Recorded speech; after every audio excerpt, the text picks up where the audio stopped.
In this video, we're going to be breaking down the most disturbing episodes in One Piece. Let's get started with our first episode. In episode 483 from season 14, named Looking for the Answer, Fire Fist Ace dies on the battlefield, we witness one of the most traumatic deaths in One Piece history. This is watching someone get their internal organs completely incinerated, while their little brother holds them as they bleed out. The whole Marineford War was building up to this moment. Luffy had fought through hell itself, Impel Down, the ocean, an entire army of Marines just to save his older brother Ace from execution. They were so close to escaping. Ace was free from his chains. They were running toward the ships, and for a brief moment, it looked like they might actually make it out alive. Then Akainu, that magma-powered psychopath, started talking trash about Whitebeard. He knew exactly what buttons to push. Ace had this fatal flaw where he couldn't let anyone disrespect his captain, the man who gave him a family when the whole world wanted him dead just for being Roger's son. So when Akainu called Whitebeard a loser who couldn't even save his own crew, Ace stopped running and turned around to fight. That was the mistake that killed him. Luffy tried to stop him, screaming for Ace to just keep running, but Ace's pride wouldn't let him walk away from someone insulting his father figure. The two of them started fighting, fire versus magma, but Akainu was an admiral for a reason. He was stronger, more experienced, and he had ice-cold calculation where Ace had hot-headed emotion. You can see how this is going to end. Akainu is one of the strongest people in the world, and he's fighting a kid who's running on pure emotion. Ace throws everything he has at this guy, but his fire attacks just get absorbed or overpowered by Akainu's superior magma. It's like watching someone try to fight a volcano with a lighter. The killing blow comes when Akainu shifts tactics and goes after Luffy instead. This is where the Admiral shows how smart and ruthless he really is. He realizes he can't get past Ace's defenses, while the kid is focused on protecting Whitebeard's honor, so he targets the one thing Ace cares about more than anything, his little brother. Akainu charges up this massive magma fist aimed right at Luffy's head. Luffy is exhausted from everything he's been through, barely able to move, completely defenseless. Ace sees his little brother about to get his skull melted off, and without thinking for even a second, he throws himself in the way. Akainu's fist punches straight through Ace's back and out his chest. We're talking about molten rock hot enough to melt steel, going through human flesh and organs. The sound effects alone are horrifying, this wet, burning impact that tells you immediately how bad this is. Smoke starts rising from Ace's body as his internal organs get cooked from the inside out. What makes this scene so disturbing is everything that follows. Ace is standing there with a massive hole burned through his torso, blood pouring out of his mouth, and you can literally see his life force burning away. His Vivre card, which represents how much life he has left, starts crumbling and turning to ash in real time. The worst part is how everyone reacts. These are hardened pirates who've seen death and violence their whole lives, and they're all standing there in complete shock. Even the Marines look horrified. Whitebeard, this legendary figure who's supposed to be untouchable, turns around and sees his beloved son dying, and for the first time in the entire war, he looks genuinely shaken.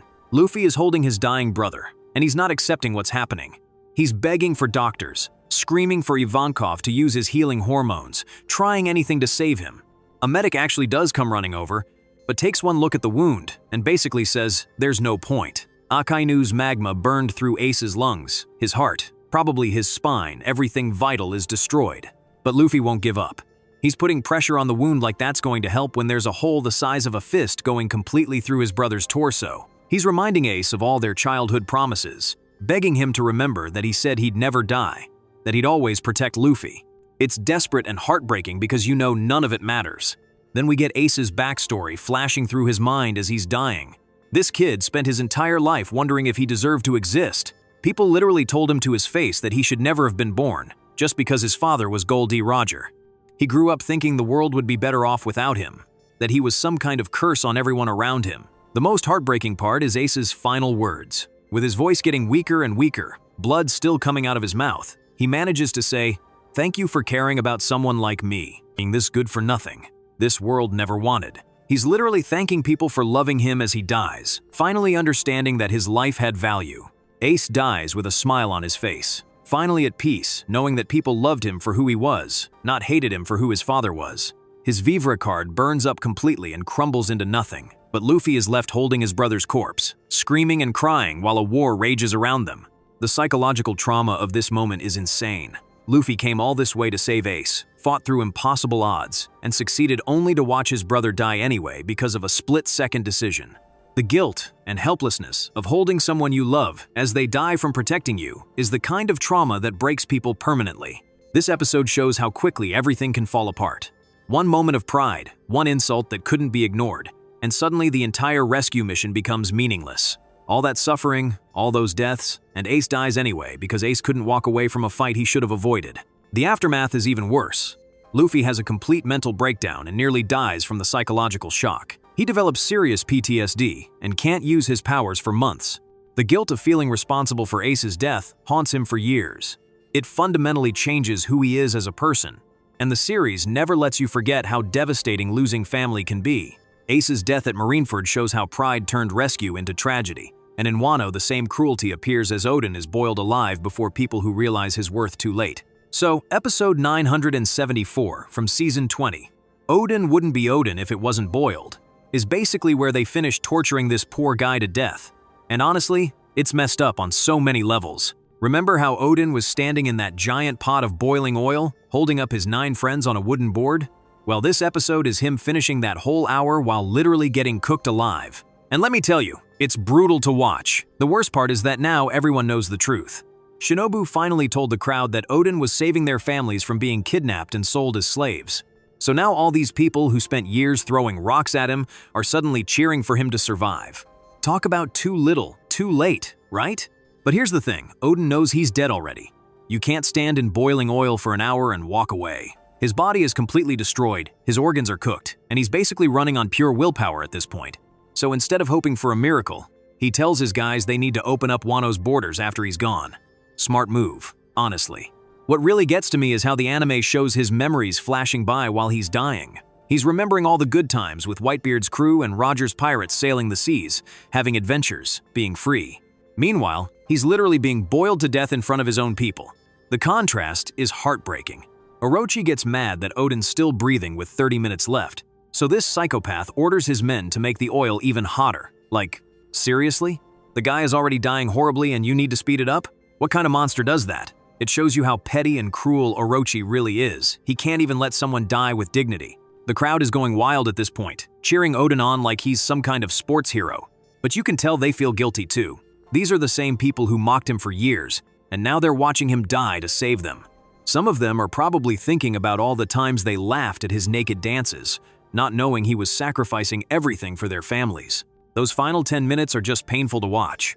Oden shouldn't even be conscious anymore, but somehow he's still holding up that board with 9 guys on it. His veins are popping out, his skin is falling off, and you can see the steam rising from his body. Every second feels like forever, and you're just sitting there thinking, how is he still alive? The animation doesn't hold back either. They show you exactly what boiling oil does to human skin. It's not pretty, and it's definitely not quick. This is slow, agonizing torture that goes on and on. When the hour finally ends, Oden actually did it. He survived the whole challenge while keeping his friends safe. By the rules of their deal, everyone should go free now. But of course, Orochi is a lying piece of garbage who never planned to keep his promise anyway. This is what really makes me angry, the complete dishonor of it all. The firing squad points their guns at Oden, and this is where it gets really smart.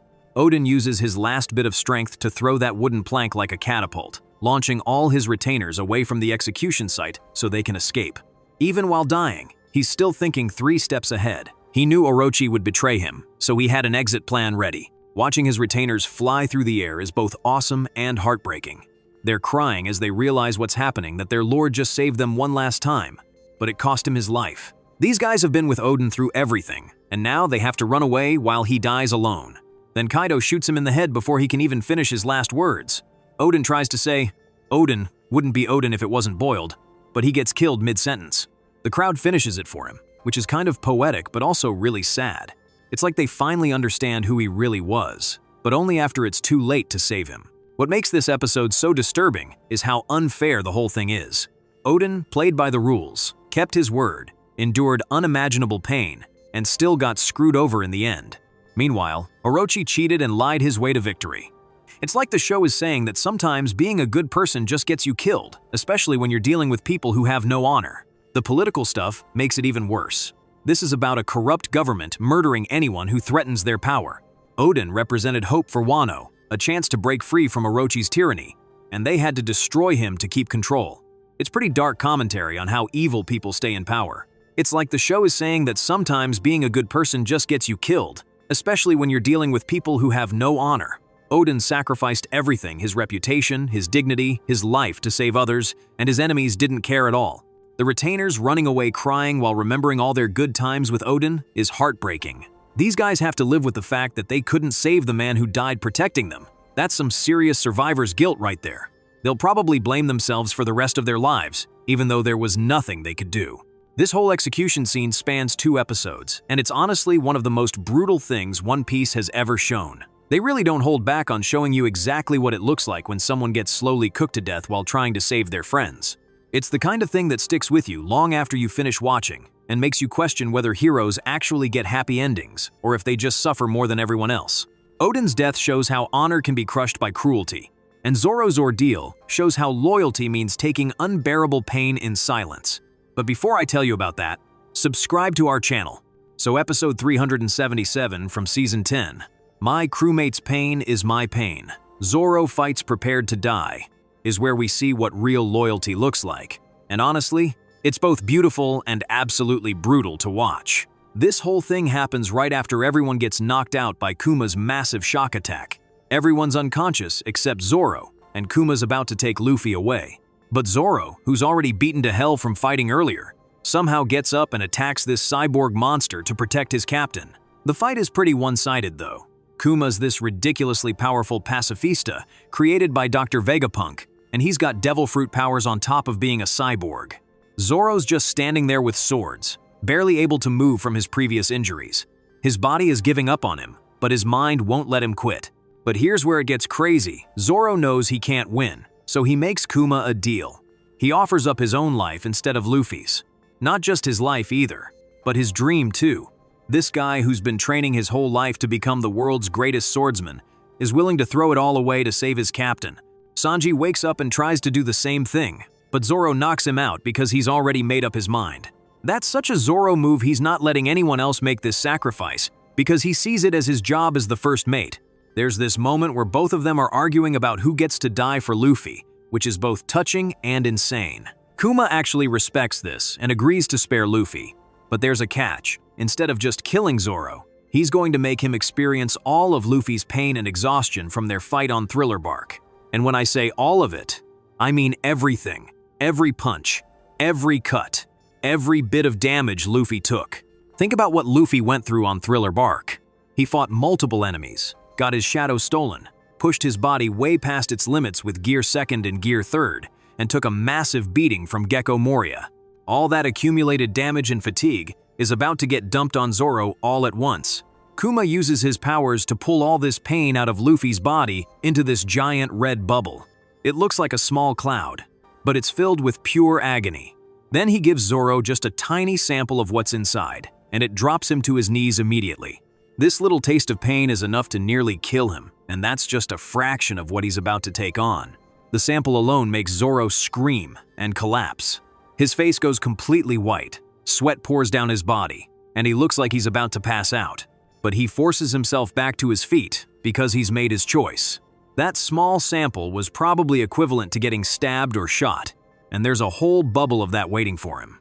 Kuma warns him that experiencing all of Luffy's pain will definitely kill him, especially since Zoro's already barely alive from his own injuries. But Zoro doesn't care. He walks up to that massive bubble of pain and sticks his arms right into it, absorbing everything.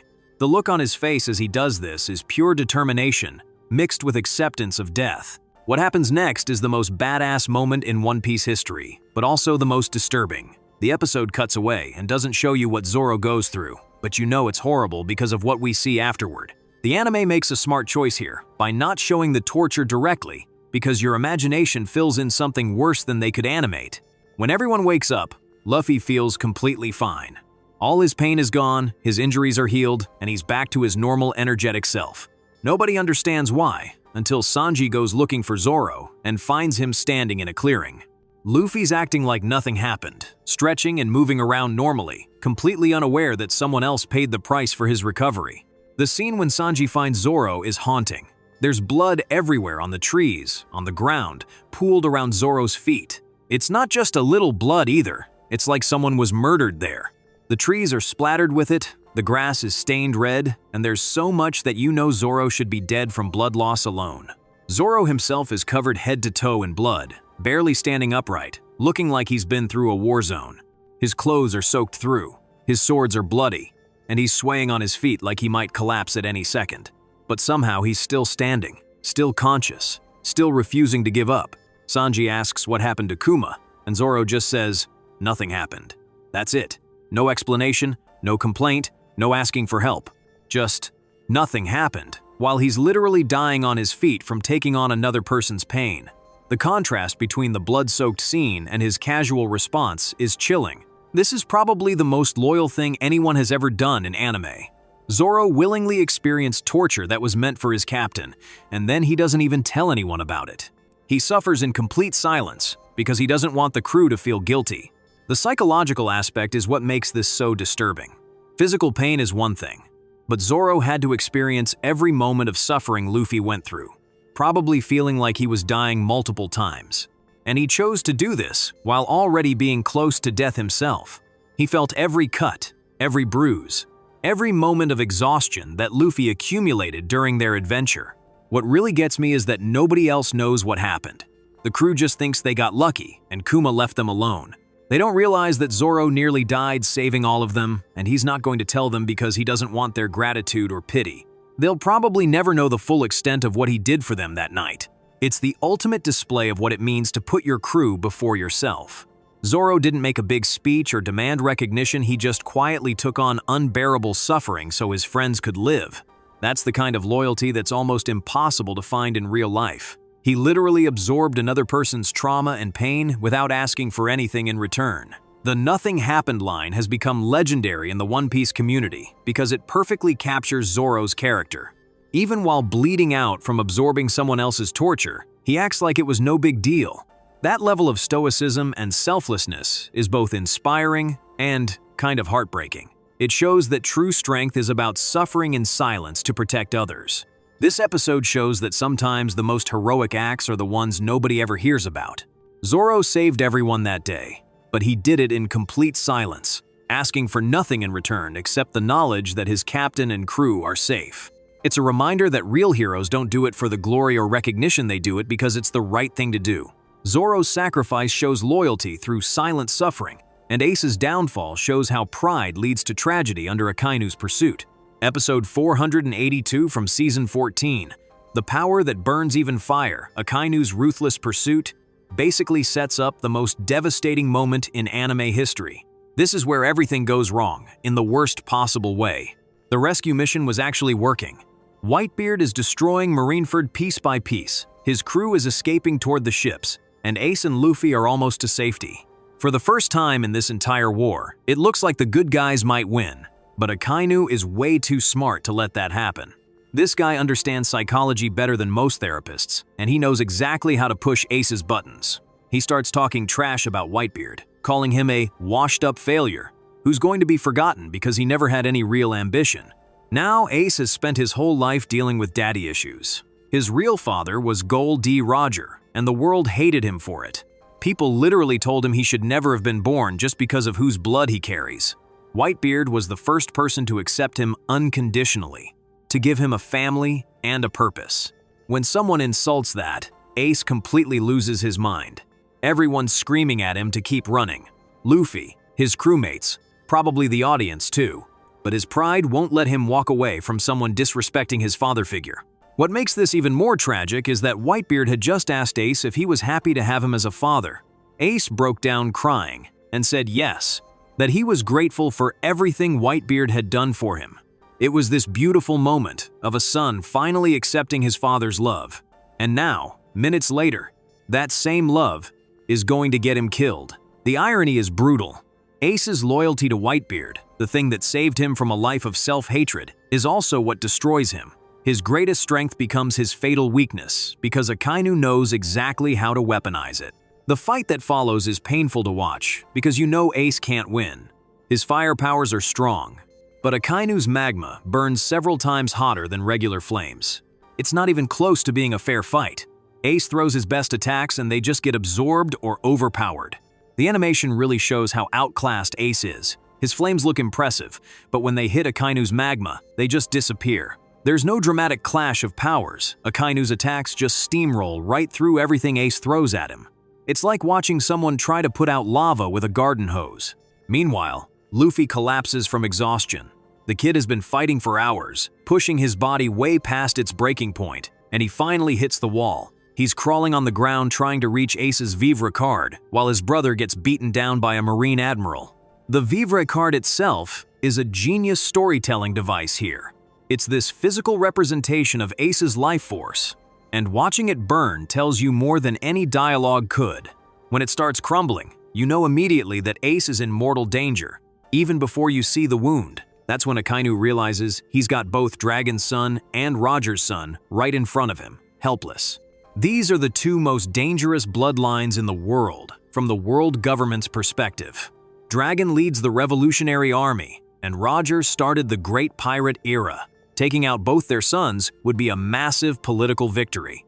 The way Akainu talks about this is chilling. He's calculating. He sees this as an opportunity to end two major threats to the world government in one attack. It's cold, strategic thinking that makes him more terrifying than any screaming villain. Akainu charges up this enormous magma fist aimed directly at Luffy's head. The attack is going to kill him instantly, and Luffy can't even move to defend himself. He's completely defenseless, reaching for his brother's life force, while death comes flying toward him. The tension in this moment is unbearable. You can see what's about to happen, but you're powerless to stop it. Luffy doesn't even know the attack is coming because he's focused on the Vivre card. It's like watching a car accident in slow motion. Ace sees what's about to happen and makes the only choice he can. He throws himself between that magma fist and his little brother, taking the full impact right through his chest. The attack punches a hole clean through his torso, and his beaded necklace breaks apart and scatters across the ground. The small detail of the necklace breaking makes everything feel more real. It's not just some dramatic anime death, it's personal items getting destroyed, physical pieces of someone's life falling apart. Those beads probably meant something to Ace, and now they're just scattered on a battlefield. What makes this moment even more heartbreaking is that Ace doesn't hesitate. He doesn't think about it or weigh his options. He just moves to protect Luffy without any regard for his own safety. After spending his whole life wondering if he deserved to exist, he proves his worth by sacrificing himself for someone he loves. The sound design in this scene is perfect too. There's this wet, burning impact when Akainu's fist goes through Ace's chest, followed by complete silence as everyone processes what just happened. Then you hear the beads hitting the ground one by one, each little sound driving home the finality of it all. What makes this episode particularly brutal is that Akainu orchestrated the whole thing. He deliberately provoked Ace into fighting, then used that distraction to go after Luffy, forcing Ace into an impossible choice. It's psychological manipulation designed to cause maximum pain and destruction. The reactions from everyone else tell you how serious this is. Garp, who's seen countless battles, looks genuinely horrified. The pirates are standing there in shock. Even some of the Marines seem disturbed by what just happened. When hardened warriors react like that, you know something terrible just occurred. This episode shows how one moment of pride can destroy everything. Ace was literally seconds away from freedom, but he couldn't ignore an insult. That split-second decision to turn around and fight cost him his life and traumatized everyone who cared about him. The political implications make it worse.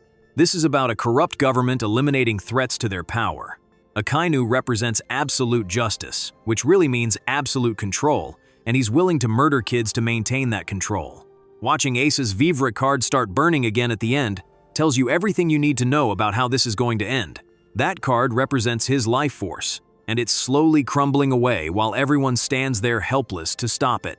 The episode ends with this horrible realization that the rescue mission, which seemed like it was succeeding, has turned into a complete disaster. All that fighting, all those sacrifices, and now Ace is going to die anyway because of 30 seconds of lost temper. Ace's fatal stand shows how pride can turn love into tragedy, and Sanji's cruel facade shows how sacrifice can twist loyalty into betrayal. Episode 807 from Season 19, A Heartbreaking Duel, Luffy vs. Sanji, Part 1, captures one of the most emotionally devastating betrayals in One Piece. This is about watching someone destroy their most important relationship to protect the people they love. The episode starts with these flashbacks showing how Sanji and Luffy first met on the Baratie. You see Sanji feeding Gin even though he was an enemy, and Luffy being completely amazed by this act of kindness. Then it shows their early adventures together, building up this bond between captain and cook that's been years in the making. But now, everything's different.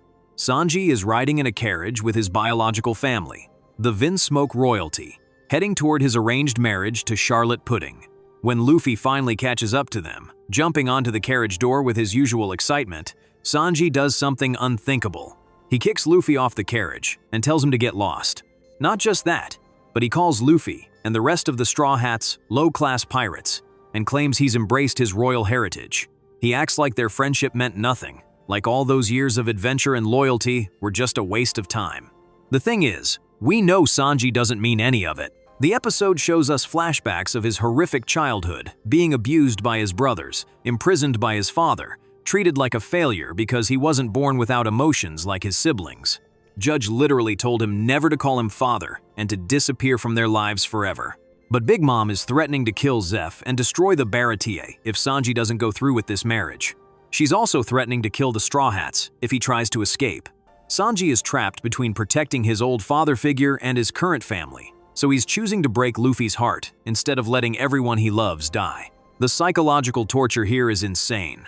Sanji has to convince his best friends that he hates them, that he's choosing his abusive biological family over the people who actually care about him. He has to act like everything they've been through together was meaningless, when really he's sacrificing his own happiness to keep them safe. You can see the pain in Sanji's eyes when he's delivering these cruel words. His voice doesn't even sound right. There's this forced coldness that doesn't match who he really is. The animators did an incredible job showing the internal struggle without making it too obvious. You notice his hands shaking slightly, the way he avoids direct eye contact with Luffy, how his usual confident posture is just slightly off. Luffy's reaction makes it even worse. He doesn't believe Sanji at all. He knows his cook well enough to see through the act, but that almost makes it more painful. Sanji has to work even harder to push him away, has to be even more cruel to make the lie believable. The episode shows us exactly why this betrayal hurts so much by contrasting it with their past.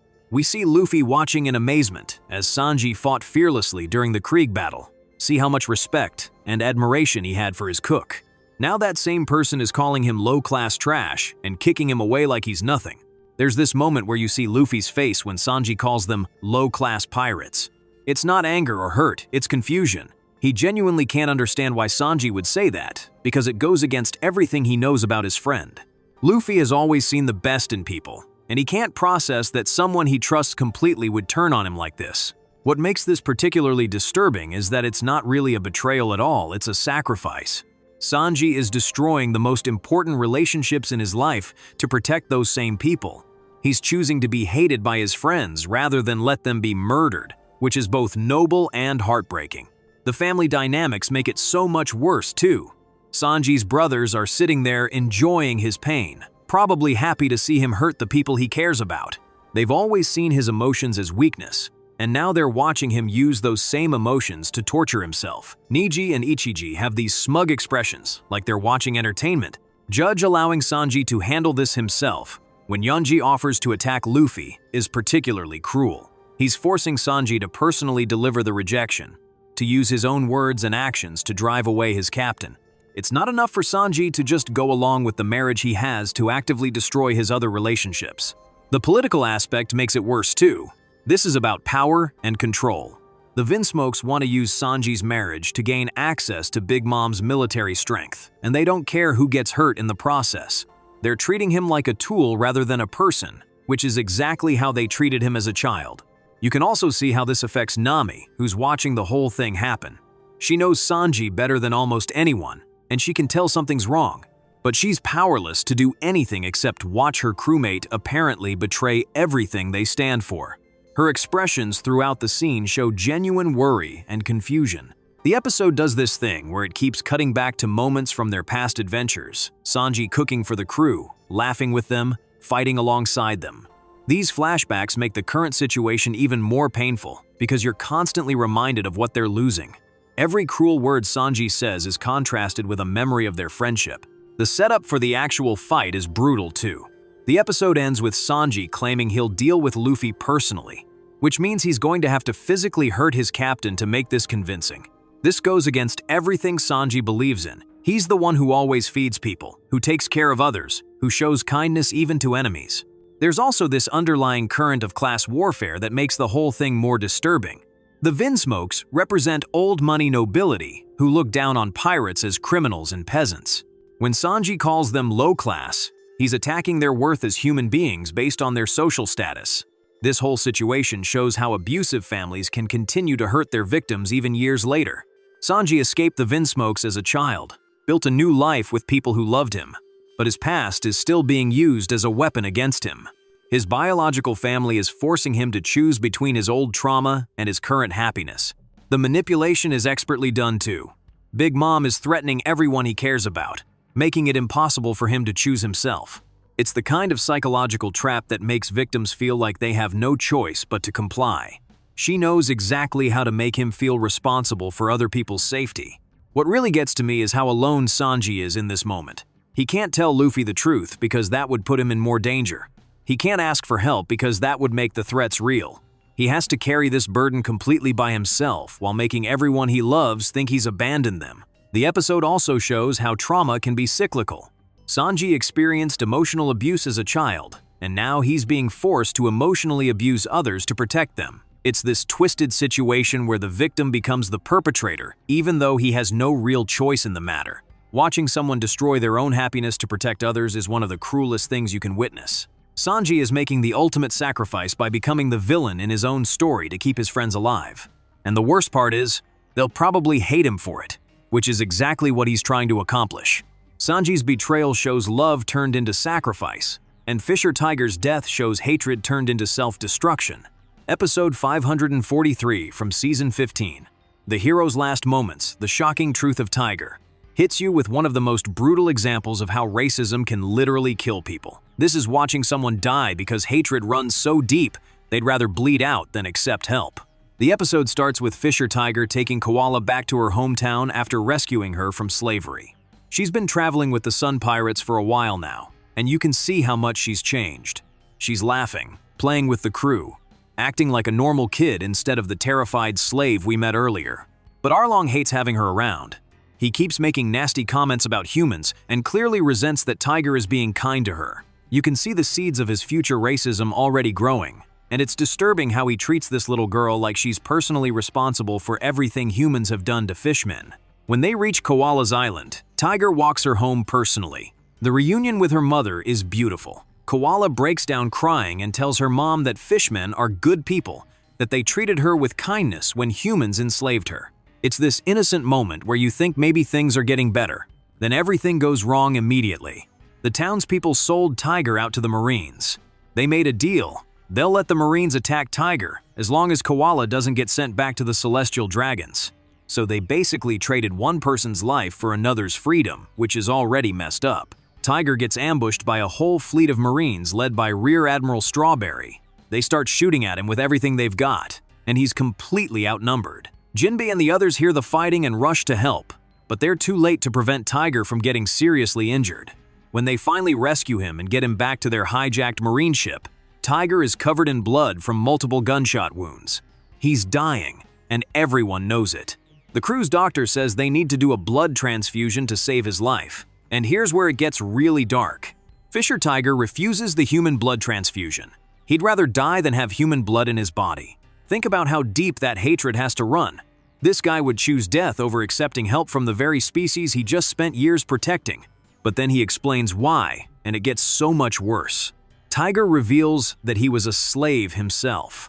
All those times he talked about freeing slaves, about understanding their pain, he lived through that hell personally. He tells his crew that he climbed the red line with his bare hands, snuck into Mariayoi, and freed every slave he could find, not just fishmen, but humans too. He burned the whole place down and escaped, but the trauma never left him.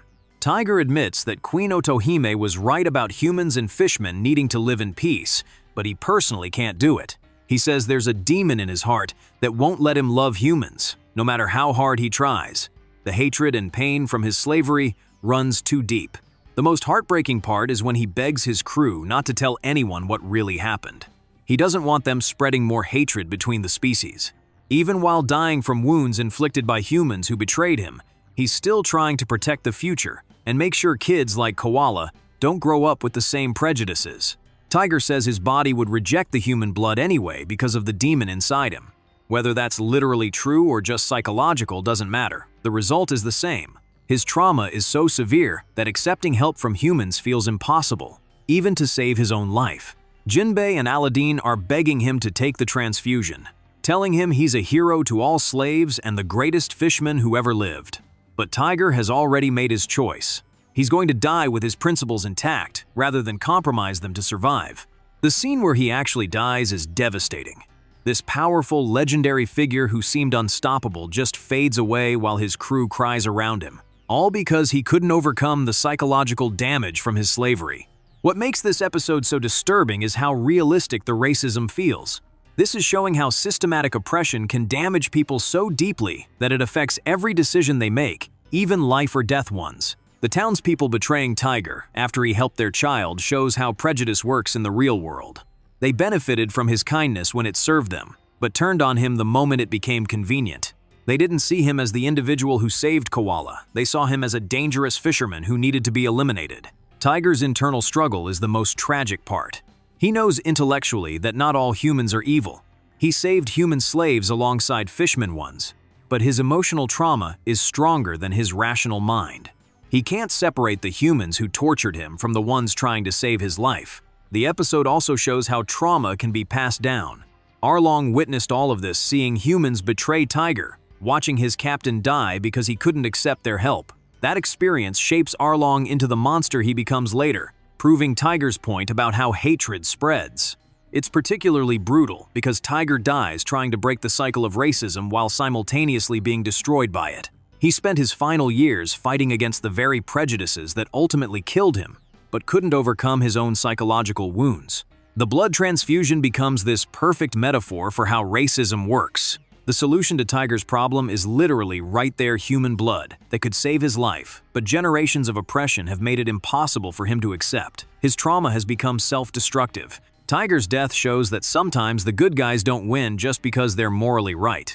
Sometimes, hatred and prejudice are so deeply rooted that they destroy even the people trying to fight against them. It's a lesson about how systemic racism hurts everyone involved, including those trying to overcome it. Fisher Tiger's death shows hatred destroying him, and Luffy's breakdown shows grief breaking him. If you're enjoying the video so far, subscribe to our channel. Episode 505 from Season 14, I Want to See Them. Luffy's tearful scream shows Luffy completely broken after watching Ace die. He's on Amazon, Lily recovering from his injuries, but mentally he's stuck in that moment when his brother got killed protecting him. Luffy just sits there, staring at nothing, which is weird for someone who's usually bouncing off the walls with energy. The Kuja women are worried about him, but he won't let anyone help. Every time someone tries to comfort him, he pushes them away or ignores them completely.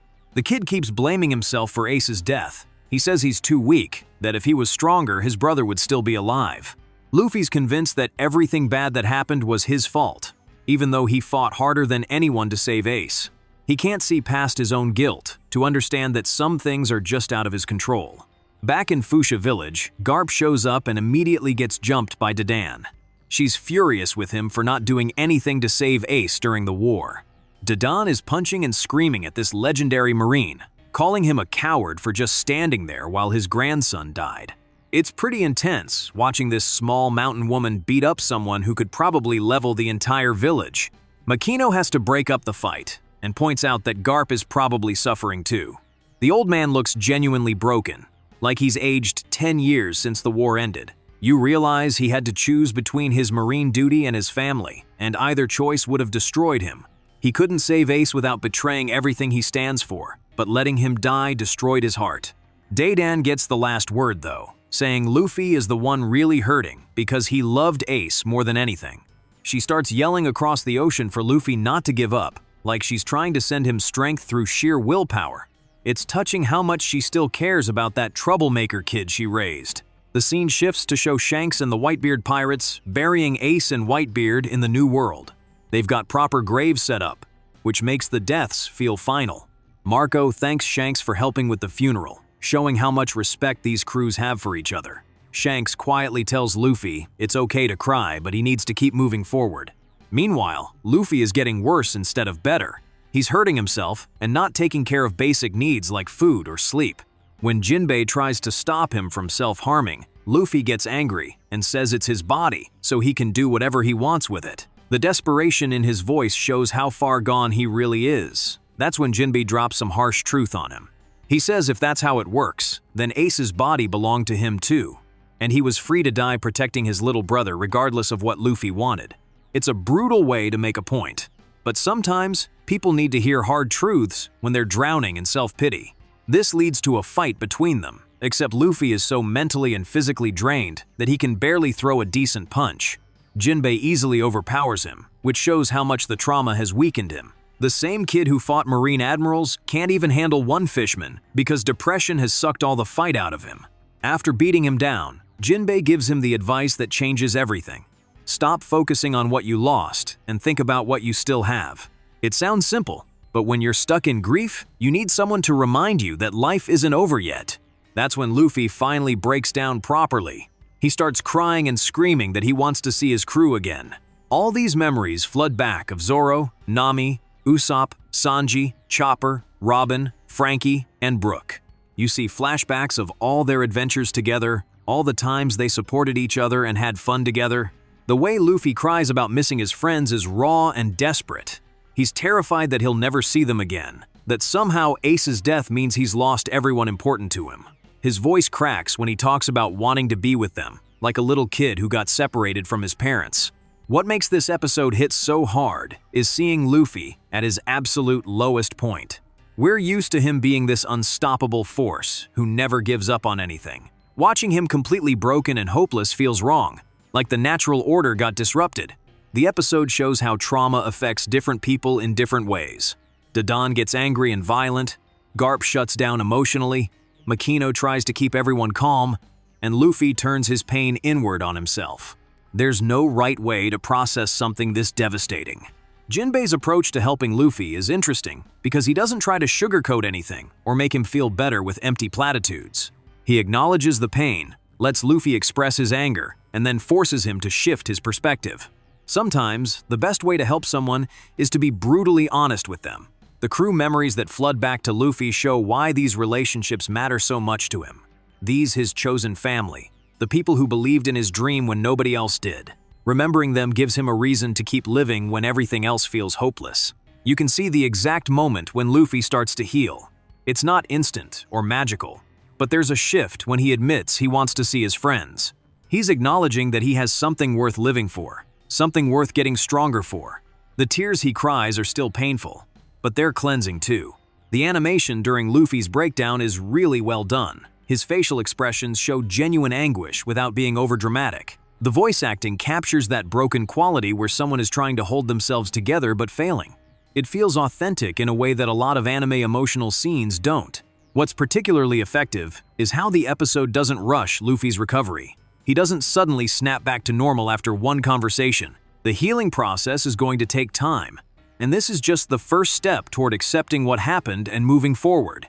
The political implications of the war are still there too.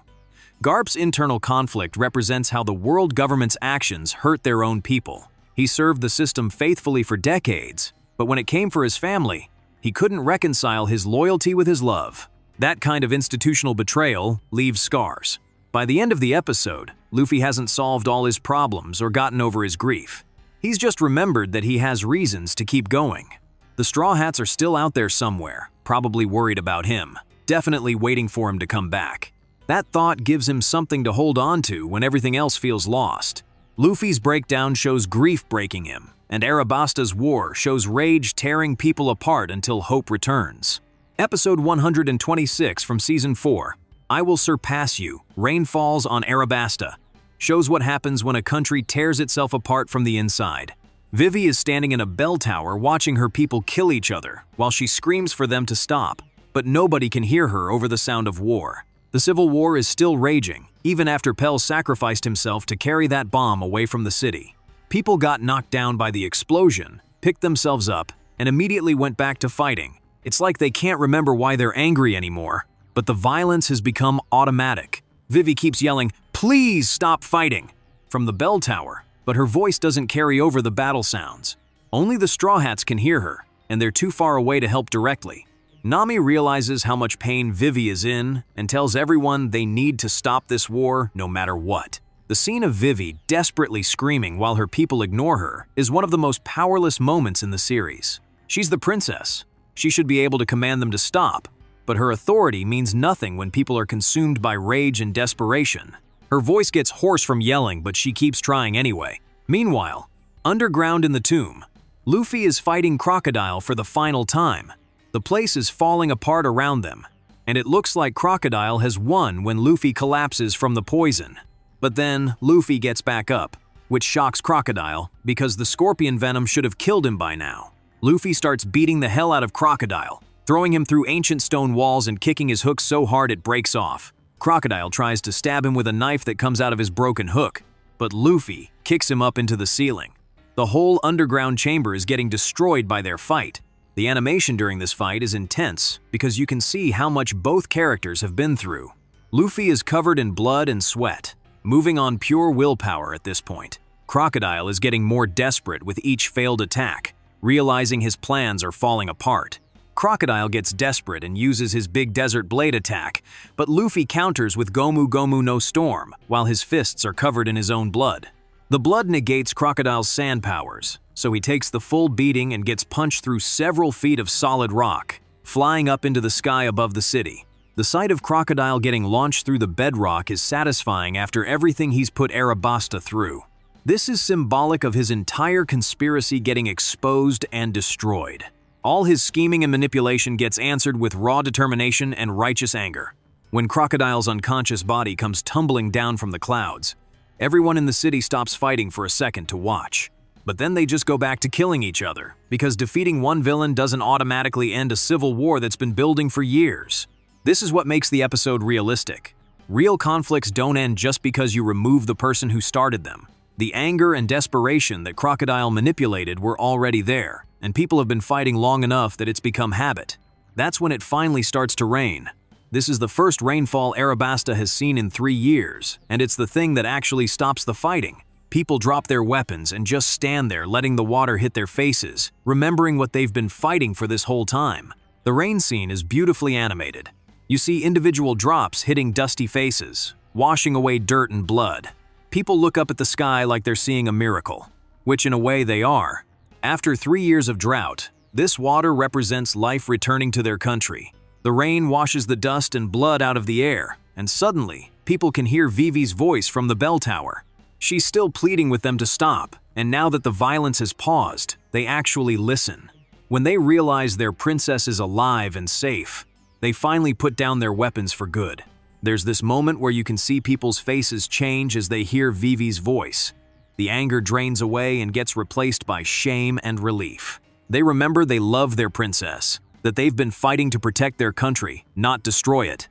Vivi tells everyone the nightmare is over, but you can see how exhausted she is. She's been carrying the weight of this war on her shoulders for months, watching her country destroy itself while she tried desperately to find a peaceful solution. Her voice, when she addresses the crowd, is different from her earlier screaming.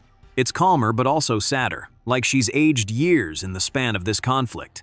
She's relieved it's over, but traumatized by what she's witnessed. What makes this episode particularly heavy is how realistic the Civil War feels. These aren't cartoon villains fighting, they're regular people who got so caught up in anger and desperation that they forgot why they started fighting in the first place. The drought and Crocodile's manipulation pushed them past their breaking point.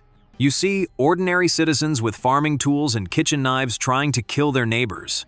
These are people who probably knew each other before the war, maybe traded goods, or attended the same festivals. Now they're trying to murder each other over politics they barely understand. The way the fighting continues even after the main villain is defeated shows how complicated real conflicts are. You can't just punch the bad guy and make everything better. The underlying problems and emotions need to be addressed too. Vivi's breakdown in the bell tower is heartbreaking because she represents everyone who's ever watched their community tear itself apart. She loves these people, but she's powerless to stop them from hurting each other. Her voice breaking as she begs them to stop captures the frustration of anyone who's tried to bring peace to a violent situation. The bell tower itself becomes symbolic. She's literally above the conflict, able to see the bigger picture. But that perspective also isolates her from the people she's trying to help.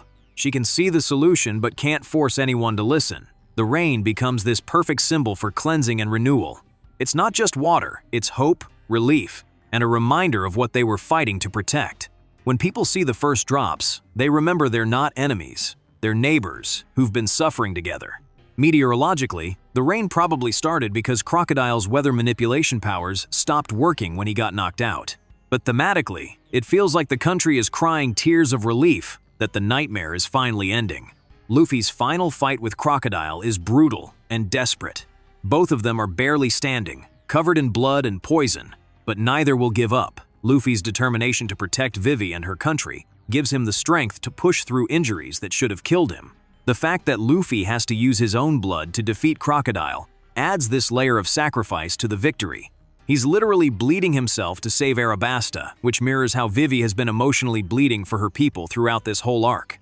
King Cobra, thanking Luffy at the end, feels earned because of everything they've both been through. These are gratitude from a father who almost watched his daughter's country die, spoken to the kid who saved it at great personal cost.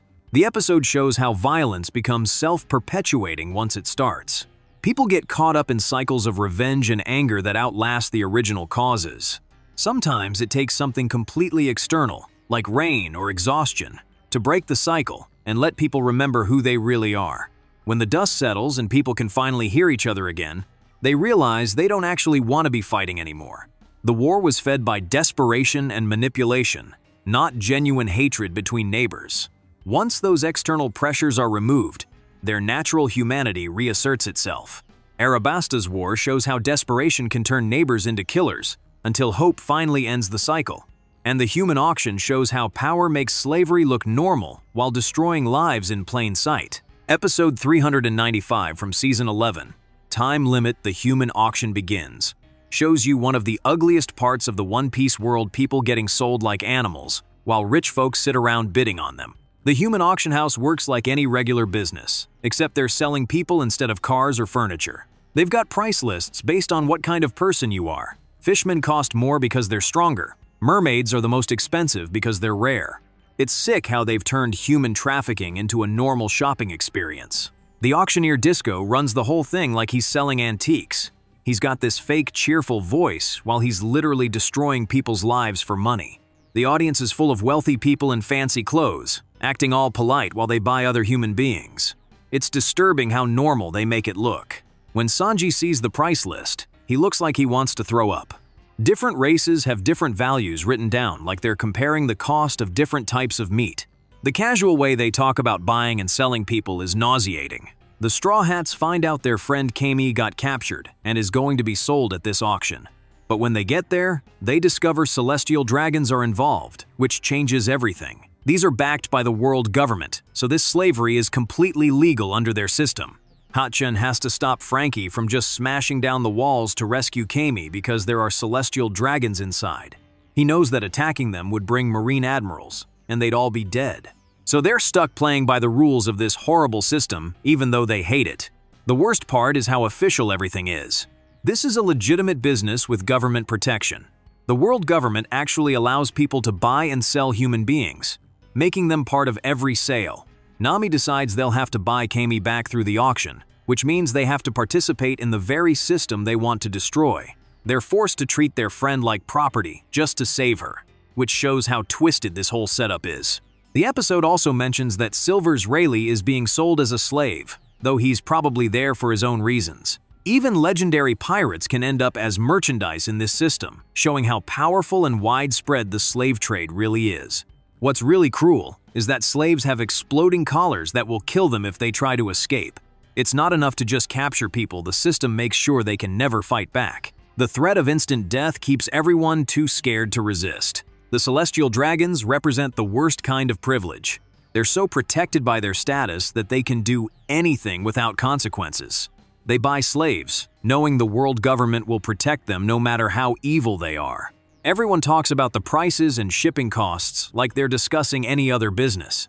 They've forgotten these are actual people with families and dreams. The complete lack of humanity is disgusting. You see other pirates and criminals in the audience bidding on slaves too.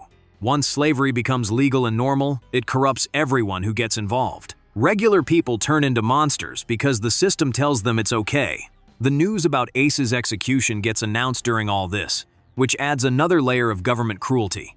They're running slave auctions while preparing to kill someone's brother for political reasons. It's oppression on multiple levels at the same time. Hatchin's fear of letting the Straw Hats fight back shows how well the system protects itself. Even when people know something is wrong, the punishment for resistance is so terrible that most just go along with it instead of fighting. The auction house looks fancy and respectable, which makes everything worse. Evil doesn't always look like a scary dungeon. Sometimes it looks like a nice business with polite staff and good decorations. That makes it harder to recognize and fight against. Seeing how this affects the victims is heartbreaking. The slaves look completely broken, like they've given up hope of ever being free. The system crushes their spirits and makes them accept their fate. The episode forces you to think about how quickly society can make terrible things seem normal when authority figures say it's okay. The world government's approval makes slavery acceptable to people who would probably hate it in other situations. The slaves themselves come from all different backgrounds. Some might have been fishermen, others could have been shop owners or parents. Now, they're just numbers on a price list, stripped of everything that made them individuals. You wonder about their families, whether anyone is looking for them, what dreams they had before this nightmare. The staff at the auction house treat this like any other job. They're probably not cartoon villains, just regular people who got used to working in an evil system. That's almost worse than if they were obviously bad guys, because it shows how easy it is for normal folks to become part of something horrible. When the Straw Hats walk into the auction house, you can see the disgust and anger on their faces. But they have to control themselves, because one wrong move could get them all killed. That tension between wanting to save everyone and knowing you can't is brutal. Nami's decision to use their treasure to buy Cammy back shows how these systems trap even good people. She knows participating in slavery is wrong, but she can't let her friends suffer. The system forces you to compromise your morals just to protect people you care about. The other pirates in the audience aren't necessarily worse than the Straw Hats, they're just operating under different rules. In a world where slavery is legal and protected, buying slaves becomes a normal business decision rather than a moral choice. That's how institutional evil spreads. The exploding collars are particularly sadistic because they give slaves just enough freedom to move around while making escape impossible. It's psychological torture designed to make people lose hope. Even if a slave found a way to run, that collar would kill them before they got far. The price differences between races reveal the underlying racism of the system. It's not just about slavery, it's about ranking different types of people based on their perceived value. Fishmen are worth more than humans for physical labor.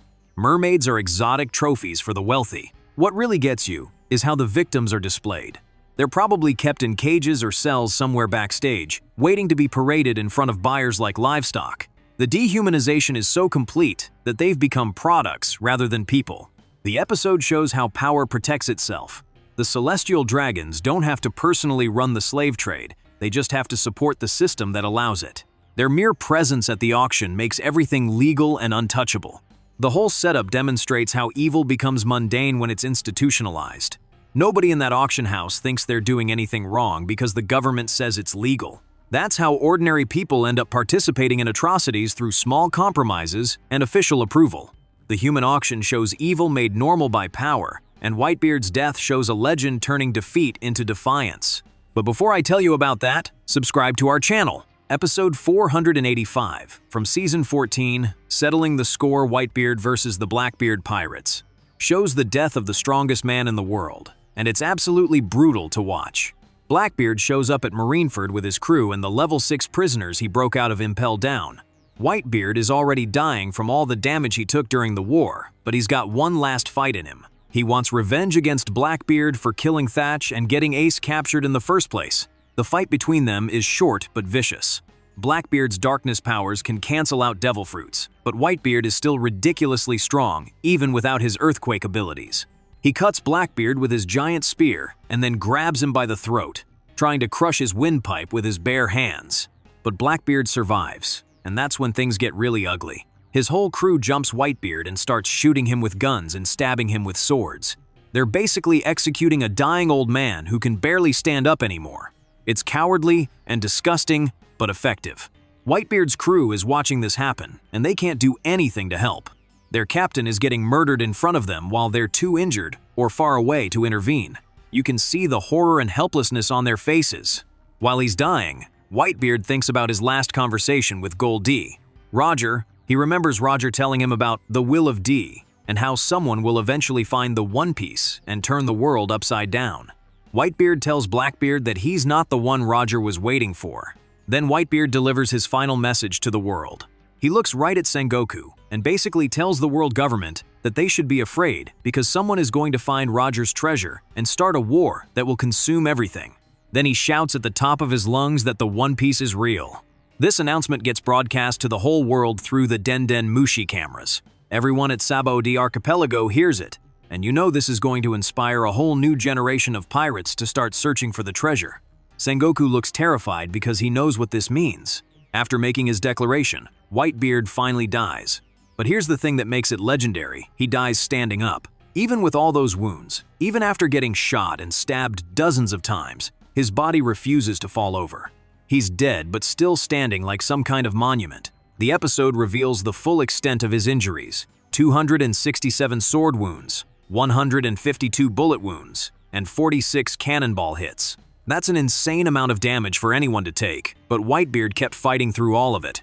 The most important detail is that he doesn't have a single wound on his back, meaning he never ran away from a fight in his entire life. His crew is sobbing as they realize their father figure is really gone. These are hardened pirates who've seen everything, but they're crying like children because they just lost the most important person in their lives. Even some of the Marines look shocked that this legendary figure is actually dead.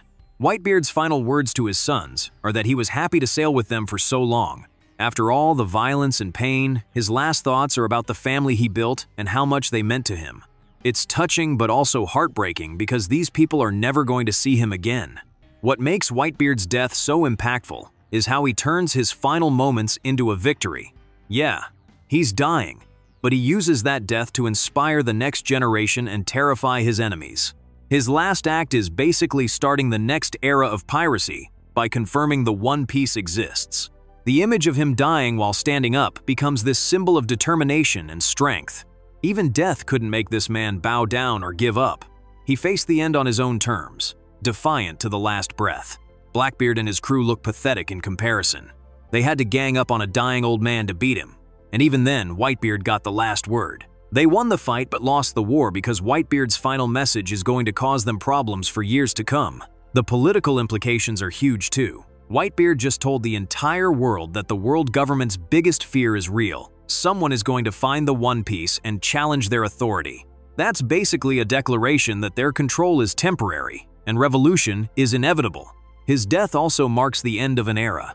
Whitebeard was the last connection to Roger's time, the final remnant of the previous generation of legendary pirates. With him gone, it's officially time for new people like Luffy to take over and change the world. The episode doesn't shy away from showing how violent and unfair his death is. This is an old man getting jumped by multiple opponents while he's already mortally wounded. But somehow, Whitebeard turns even that humiliation into a moment of triumph through sheer force of will. Whitebeard's death shows a legend turning defeat into a message that shakes the world, and Robin's cry shows how friendship can turn despair into the will to live. Episode 278 from Season 9, Say You Want to Live, We Are Friends, shows Robin at her absolute lowest point, convinced she's going to die alone because that's what the world has taught her to expect. The episode reveals Robin's full backstory through flashbacks. As a kid on Ohara, she watched the world government destroy her entire island and kill everyone she cared about. The scholars who raised her, her mother, her giant friend Saul, they all died because the government decided that knowing history was too dangerous. What's really messed up is how they tricked her as a child. There was an evacuation ship that was supposed to save regular people, but when young Robin tried to get on it, they wouldn't let her because she could read the forbidden language. Then Akainu just blew up the ship anyway, killing all those innocent people who thought they were being rescued. From that point on, Robin had to live like a criminal. She was 8 years old, with a bounty on her head, trying to survive in a world where everyone saw her as a monster. People would use her for her abilities and then betray her when it became convenient. She never had a real home or family again. The worst part is how this messed with her head. Robin learned not to trust anyone because every person who helped her eventually turned her in for the reward money. She got used to being abandoned, so she started abandoning others first to avoid getting hurt. When she joined the Straw Hats, she was waiting for them to betray her too. She figured it was only a matter of time before they decided she was too much trouble and handed her over to the government. That's why she tried to sacrifice herself. She thought she was protecting them from having to make that choice. Standing there in chains at Eni's lobby, Robin explains that being with her means making the entire world your enemy. The world government will never stop hunting her, and anyone who helps her becomes a target too. She's convinced that eventually her friends will get tired of the danger and give up on her. The fear in her voice when she talks about this is heartbreaking. She's scared of being disappointed again. She's been let down by so many people that she can't believe anyone would actually stick by her when things get really bad. Robin keeps saying she considers them friends, but she also says she knows they'll eventually abandon her like everyone else did. It's this twisted way of thinking where she loves these people but doesn't believe they could love her back enough to fight for her. But then Luffy does something nobody expected. He tells Sogeking to shoot down the world government flag. Not just any flag.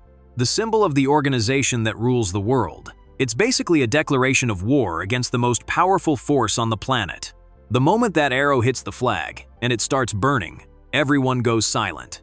The Marines, CP9, even Spandam looks shocked because they realize what just happened. These pirates just declared war on the entire world government for one person. When that flag burns, it means the Straw Hats are choosing Robin over their own safety. They're saying they don't care if the whole world becomes their enemy. They're not abandoning their friend. It's the first time in Robin's life that someone has chosen her over the easier path. Spandam starts screaming about how they can't survive with the whole world as their enemy. But Luffy just yells back asking if he wants to bet on it. There's no fear in his voice, just pure determination. He's not worried about the consequences because he's already made his choice. That's when Robin finally breaks down. She's been holding in 20 years of pain and loneliness, convinced she didn't deserve to live or be loved. But seeing her friends literally declare war on the world for her sake makes her realize that maybe she does have value as a person. All her life, people told her she was a mistake, that she shouldn't exist, that her very presence brought danger to others. She internalized all that hatred and started believing it herself. She thought her friends would be better off without her. Luffy screams at her to say she wants to live, and after a lifetime of being told she shouldn't exist, Robin finally admits that she does want to keep living. She wants to sail with her friends and see the world with people who actually care about her. The way she says it is so desperate and raw. She's crying and screaming because she's finally letting out all the pain she's been carrying around for 20 years. It's like watching someone remember they're human after being treated like trash for so long. The moment when she screams, "I want to live," is incredibly powerful because it's the first time she's ever been allowed to express her own desires. The world spent 20 years telling her she was a mistake, but her friends are telling her she matters. Even Frankie, who barely knows these people, starts crying because the whole situation is so emotionally intense. You're watching someone discover that they're worthy of love after decades of being treated like garbage. It's impossible not to get emotional watching it. What makes this episode particularly heavy is how realistic Robin's trauma response is. She doesn't trust easily. She expects betrayal, and she tries to push people away before they can hurt her. That's exactly how people behave when they've been repeatedly abandoned and abused. The government's treatment of an 8-year-old child is horrifying. They put a bounty on a kid's head and spent 20 years hunting her for the crime of being able to read old books. It shows how evil systems destroy innocent people to maintain control over information. Robin's story also shows how loneliness can be a form of torture. She was cut off from human connection for most of her life. That kind of isolation can break people in ways that violence can't. You see flashbacks of all the times people used her and then threw her away when she became inconvenient. Pirates, criminals, regular citizens, everyone saw her as either a tool or a threat, never as a person with feelings who deserved kindness. The scholars on Ohara loved her, but they died when she was still a child. Saul cared about her, but he got killed protecting her. Every positive relationship in her life ended in death or betrayal, so she learned to expect the worst from everyone. The Straw Hats' response shows what real friendship looks like. They don't weigh the costs and benefits of helping Robin, they just know she's their friend, and that's enough. They're willing to fight the world if that's what it takes to save her. The flag burning becomes this perfect symbol of choosing love over safety. It's easy to be someone's friend when it doesn't cost you anything. But the Straw Hats are proving their loyalty when the stakes are life and death. Robin's breakdown is powerful because she's finally releasing decades of suppressed emotion. She's been surviving on autopilot for so long that she forgot she was allowed to want things for herself. Her friends had to remind her that her life has value. The way the other Straw Hats react is beautiful too. They're all encouraging her, telling her it's okay to want to live, that they want her to live. After years of being told she's a burden, she's hearing people say they actually want her around. When she finally says she wants to go back to sea with them, you can see the relief and happiness on everyone's faces. They're not doing this out of obligation. They genuinely care about her and want her to be part of their crew. The episode ends with everyone preparing to fight CP9, which means they're about to take on some of the world government's most elite agents. But they're doing it gladly because they've already made their choice. Robin is worth any amount of danger. What really gets you is how this all started because Robin was trying to protect them. She was willing to die to keep her friends safe, but they turned around and risked everything to save her instead. It's this beautiful cycle of people caring more about each other than themselves. The whole situation also shows how important it is to have people who will fight for you when you can't fight for yourself. Robin had given up hope, but her friends refused to give up on her. Sometimes, that's what love looks like, refusing to let someone destroy themselves. Robin's cry showed friendship saving her from despair, and Corazon's death showed love destroyed by betrayal. Episode 706 from Season 17, Advance Law, The Kind-Hearted Man's Final Fight, shows one of the most heartbreaking betrayals and sacrifices in One Piece. Corazon dies protecting Law, but not before watching his own brother murder him in cold blood. The episode starts with Doflamingo and his crew attacking the Barrels pirates on Minion Island, looking for the Ope Ope no Mi that got stolen from their deal. Doflamingo creates his birdcage around the whole area, trapping everyone inside while he hunts for the Devil Fruit and his missing brother Corazon. We get flashbacks showing how twisted Doflamingo's childhood was. Tribole and Virgo found him as a kid after he used his king's haki and basically groomed him into becoming a monster. They gave him a gun and told him to get revenge on his father for taking away their world noble status. The scene where young Doflamingo shoots his own father is disturbing. His dad just apologizes for being a terrible father, while Doflamingo holds the gun to his head. Rocinante is there crying and begging, but Doflamingo pulls the trigger anyway. You can see this is where he completely lost his humanity. Meanwhile, Corazon is trying to escape with Law hidden in a treasure chest, but Doflamingo's crew finds him. They beat the hell out of him. Gladius shoots at him. Diamante cuts him with his sword. Lao Ji punches him. Trebol blows him up with mucus bombs, and Pika throws him around like a ragdoll. Law is trapped in the chest, listening to his father figure getting tortured and can't do anything to help. He's trying to break out, but Corazon told him to stay hidden no matter what. The helplessness of hearing someone you love getting hurt while being unable to help is brutal. When Doflamingo finally shows up, Corazon is barely alive but still smiling. He pulls out a gun and points it at his brother, revealing that he's been a Marine spy this whole time. He was working undercover to stop whatever tragedy Doflamingo was planning. Corazon tells Doflamingo that Law already ate the Ope Ope no Mi and escaped the island with the Marines. This is a lie. Law is still right there in the chest, but Corazon is trying to protect him by making Doflamingo think it's too late to capture him. The timing works out perfectly, because there really was a Marine ship that picked up a different kid. So when Buffalo and Baby 5 report hearing about a boy being rescued, it confirms Corazon's story. Doflamingo believes Law got away and is furious about losing the Devil Fruit. But then Doflamingo says something that shows how evil he really is. He wants to sink the Marine ship anyway because he needs to teach Law the importance of dying for him. Even though he thinks Law escaped, he still wants to kill him out of spite. Corazon tries to stop him, but Doflamingo pulls out his gun and asks why he has to kill another family member. He knows Corazon won't shoot him because he's too kind, just like their father was. It's this sick psychological game where Doflamingo uses his brother's goodness against him. The flashback shows Corazon telling Law that he loves him before putting him in the chest. He used his calm power to make sure Law wouldn't make any noise, then told him someone would rescue him from the island. Law was scared for Corazon's safety, but Corazon lied and said Doflamingo only wanted the Devil Fruit and wouldn't hurt him. Back in the present, Corazon tells Doflamingo that Law is finally free from both the amber-lead disease and the stigma of being from Flevance. He's proud that he was able to save this kid's life and give him a future. Then Doflamingo shoots him. The scene where Corazon gets killed is made even more violent in the anime. You see the bullet holes in his body and blood splattering everywhere. But even while dying, he keeps using his power to keep Law silent, so he won't be discovered. Doflamingo's crew takes all the treasure, including the chest with Law inside, back to their ship. They have no idea they're carrying the very person they were hunting. Corazon clings to life just long enough to keep Law hidden and silent during the transport. When Marine Admiral Tsuru shows up and attacks their ship, Doflamingo's crew has to abandon the treasure to escape. Law gets left behind in the chest, and as soon as he's far enough away, Corazon finally dies. The sound of Law's crying gets covered by the noise of the Marine cannons firing.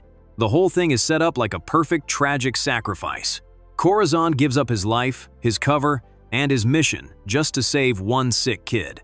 He could have completed his Marine assignment and probably survived, but he chose to prioritize Law's life over everything else. What makes it even more heartbreaking is that Law loses the only person who ever truly cared about him. Corazon gave him love, hope, and a reason to keep living. Now Law has to carry that loss for the rest of his life. Doflamingo killing his own brother shows how completely twisted he is. Family means nothing to him if they get in the way of his plans. He murdered his father as a child and his brother as an adult without any real emotion about it. The episode also shows how Corazon's kindness was both his greatest strength and his fatal weakness. He couldn't shoot Doflamingo even though he knew his brother was a monster, because he still saw some humanity there that didn't exist. Law's silent crying at the end is devastating. He's been saved, but at the cost of losing the person who saved him. He's alive and free, but also completely alone again. It's the kind of trauma that shapes everything about who he becomes later. The timing of everything had to work perfectly for Law to survive the other kid getting rescued, Tsuru showing up, Corazon lasting just long enough to keep him quiet. If any of those things had gone differently, Law would have been discovered and killed. Corazon's final sacrifice sets up Law's entire motivation for the rest of the series.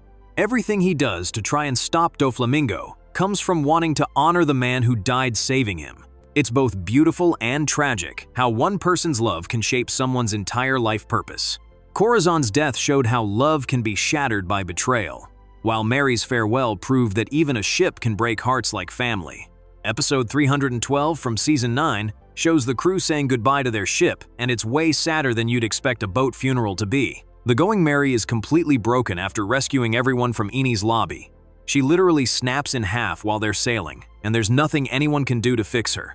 Luffy keeps asking people to help, but even Iceberg says she's done for. Turns out Mary sailed herself to save them. Iceberg explains that he heard banging sounds from where they left her, like she was asking to go on one more adventure. So he patched her up and let her sail away by herself. A ship with no crew somehow made it all the way to Eni's lobby just to rescue her friends. The whole thing is nuts when you think about it. Here's this broken boat that should have sunk ages ago, but she somehow held together long enough to cross dangerous waters and show up at exactly the right moment. It's like she knew her crew needed her one last time. When she finally breaks completely, Luffy realizes they have to let her go. He grabs a torch and lights the ship on fire himself, giving her a proper send-off so she won't sink alone at the bottom of the ocean. You can see how much it hurts him to do it, but he knows it's the right thing. Everyone starts remembering their favorite moments on the ship. All their adventures, fights, and good times happened on Mary's deck. She was their home. Nami thinks about entering the Grand Line for the first time.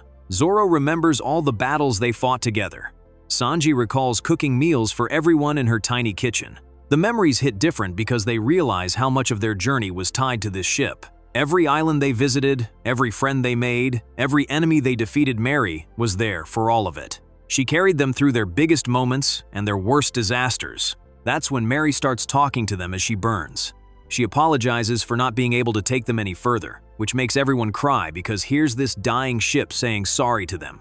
Her voice sounds so tired and sad, like she really wishes she could keep going but just can't anymore. Luffy completely breaks down and says they should be the ones apologizing. He blames himself for not taking better care of her, thinking maybe she'd still be okay if he was a better captain. All the fights she's been through, all the damage she's taken, he feels responsible for every scratch and broken board. But Mary tells them she was always happy and knew they loved her. She's literally comforting them while she's dying, which is what makes this whole thing so brutal. Even at the end, She's more worried about their feelings than herself. She wants them to know that every day with them was worth it. The way her voice gets weaker as the fire spreads is heartbreaking. You can hear her fading away, but she uses her last strength to make sure they know she doesn't regret anything. All those dangerous situations, all those times she almost sank, she'd do it again for them. As the fire reaches her figurehead where Luffy always sits, Mary thanks them one last time. Then, she's gone. Just ash, floating in the snow. The silence after her voice disappears is deafening because they know they'll never hear her again.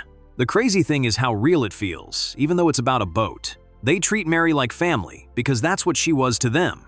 Every memory they have together involves that ship. She was there when they laughed, cried, fought, and celebrated.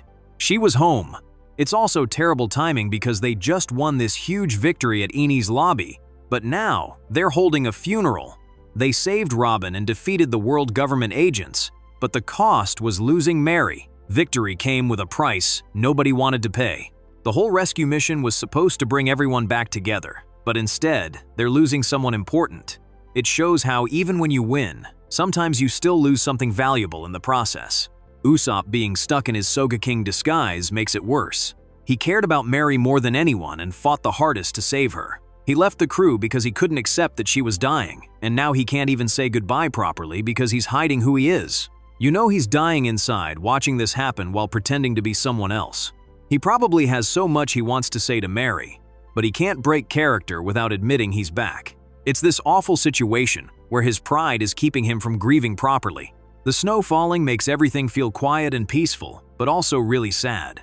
It's like the weather knows something important is ending. The white snow against the orange flames creates this beautiful but melancholy scene that makes the whole thing feel more like a dream than reality. Luffy, being the one to light the fire, shows he's learning what being captain really means. Sometimes, you have to make decisions that hurt, even when you don't want to. He could have made someone else do it, but he took responsibility for ending Mary's suffering. It's probably the hardest thing he's had to do as captain up to this point. Choosing when to let go of someone you love takes a different kind of strength than fighting enemies. It's about accepting loss instead of fighting against it. When Mary's voice finally stops and there's just crackling fire, you realize they're truly on their own. The thing that brought them together and kept them safe is gone, and they have to figure out what comes next. For the first time since leaving their home islands, they don't have a ship. The practical side of losing Mary is scary too. They're stuck in the middle of the ocean without a way to travel. Sure, they're with Iceberg and the galley La Crew, but their independence is gone. They're back to depending on others for help. This episode proves One Piece can make you emotional about literally anything. A talking boat shouldn't be this sad, but somehow they make you care about her like she's a real person. She had personality, made choices, and loved her crew enough to sacrifice herself for them. The funeral works as both an ending and beginning. They're closing one chapter while getting ready for whatever's next. But they'll always remember Mary and what she meant to them. She taught them what it means to have a home that travels with you. It's one of those episodes that sticks with you because it's about loss everyone can understand. We all have things, places, objects, memories that feel like home. Watching the Straw Hats lose theirs hits different because you know exactly how that feels. The episode also shows how grief brings people together.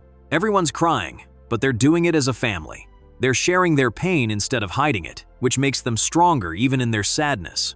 Mary's funeral showed the crew grieving family in the form of a ship, while the auction hall fight showed them raging against a world built on slavery. Don't forget to subscribe to our channel. Episode 397 from Season 11, Huge Panic, Struggle in the Auction Hall, shows what happens when someone finally fights back against the slave trade, and it's absolute chaos. This picks up right after Luffy punched St. Charlos for shooting Hatchan. The Celestial Dragon is knocked out cold, but now everyone knows they're about to face serious consequences. Attacking a world noble means a Marine Admiral is coming to kill them all. The auction house turns into a war zone immediately. Most people run for their lives because they know what's coming, but the Straw Hats, Kid Pirates, and Heart Pirates stay to fight. It's like 3 different crews decided they'd rather go down fighting than run away. St. Rosward pulls out a gun and starts shooting at Luffy, furious that someone dared touch his son. These world nobles are so used to being untouchable that they can't process anyone fighting back. Sanji kicks the gun out of his hands, which probably feels amazing after watching these people treat everyone like garbage. The whole building empties out, except for the pirates and celestial dragons. Everyone else knows this is about to become a massacre when the Marines show up, but the three pirate crews just keep fighting like they don't care about the consequences. What's wild is seeing how different people react to the same dangerous situation.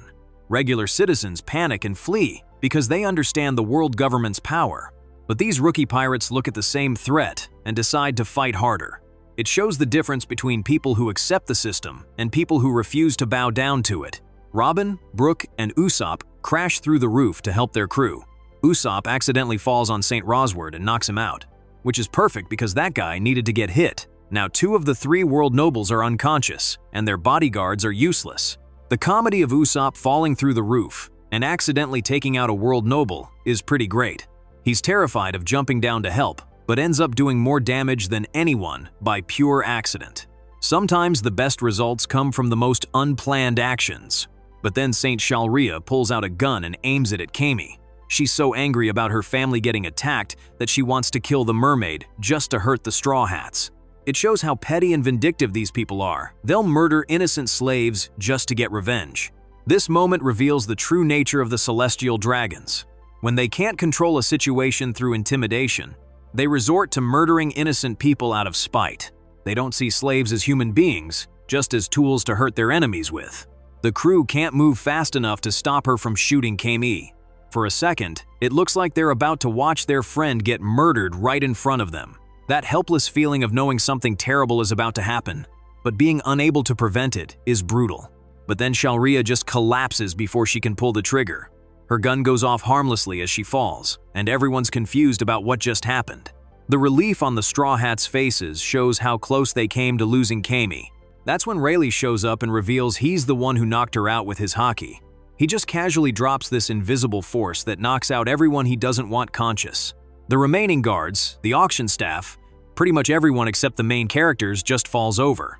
Rayleigh's entrance changes everything because he's operating on a completely different level than everyone else. While the pirates are struggling against guards and celestial dragons, he just erases all the weak opponents with a thought. It's like watching an adult break up a playground fight. The way he uses haki is almost casual, like swatting flies. He doesn't even seem angry or stressed about the situation. This old guy has probably seen way worse than a slave auction turning into a battle, so he handles it with the same energy as doing household chores. Rayleigh tells Luffy that the Straw Hat suits him and that he's always wanted to meet him. You can tell this old guy knows way more about what's going on than he's letting on. He's not surprised by any of this chaos, which makes you wonder what he was expecting to find here. Law points out that the Marines had already surrounded the building before the auction even started. They weren't here because of the Celestial Dragons getting attacked, they were planning something else entirely. Makes you wonder who they were really after, and how long they've been watching this place. The timing suggests the Marines knew something was going to happen at this auction. Either they had intelligence about the Straw Hats showing up, or there was another reason to have forces ready. Either way, it means this whole situation was more planned than anyone realized. What's really disturbing about this episode is seeing how the slave trade operates. It's not hidden in some back alley. It's a fancy public event where wealthy people bid on human beings like they're buying furniture. The whole system is designed to make slavery look normal and acceptable. The auction house itself is decorated like a theater, with comfortable seating and professional auctioneers. They've turned human trafficking into entertainment for rich people. The casual way everyone talks about buying and selling people shows how normalized this evil has become. The Celestial Dragon's reaction to getting hit shows how sheltered and entitled they are. They literally can't comprehend that someone would fight back against them. In their minds, they're gods, and everyone else exists to serve them. Reality, hitting them in the face, is probably the first real consequence they've ever experienced. The fact that an admiral is coming just for attacking these people proves how corrupt the world government is. They'll send their strongest forces to protect slavers, but they won't lift a finger to help the victims. The priorities tell you everything about what kind of organization is running the world. Kid and Law watching everything go down shows they respect Luffy's crazy courage, even if they think he's insane. Most pirates would run from this situation, but Luffy started a fight he can't win just to protect his friends. That kind of reckless loyalty is rare, even among criminals. Both crews seem impressed despite themselves. They're probably thinking this Straw Hat captain is either the bravest or stupidest person they've ever met. Maybe both at the same time. The episode also shows how quickly violence spreads once it starts. One punch leads to a full battle, which leads to Marine intervention, which is going to lead to even more violence.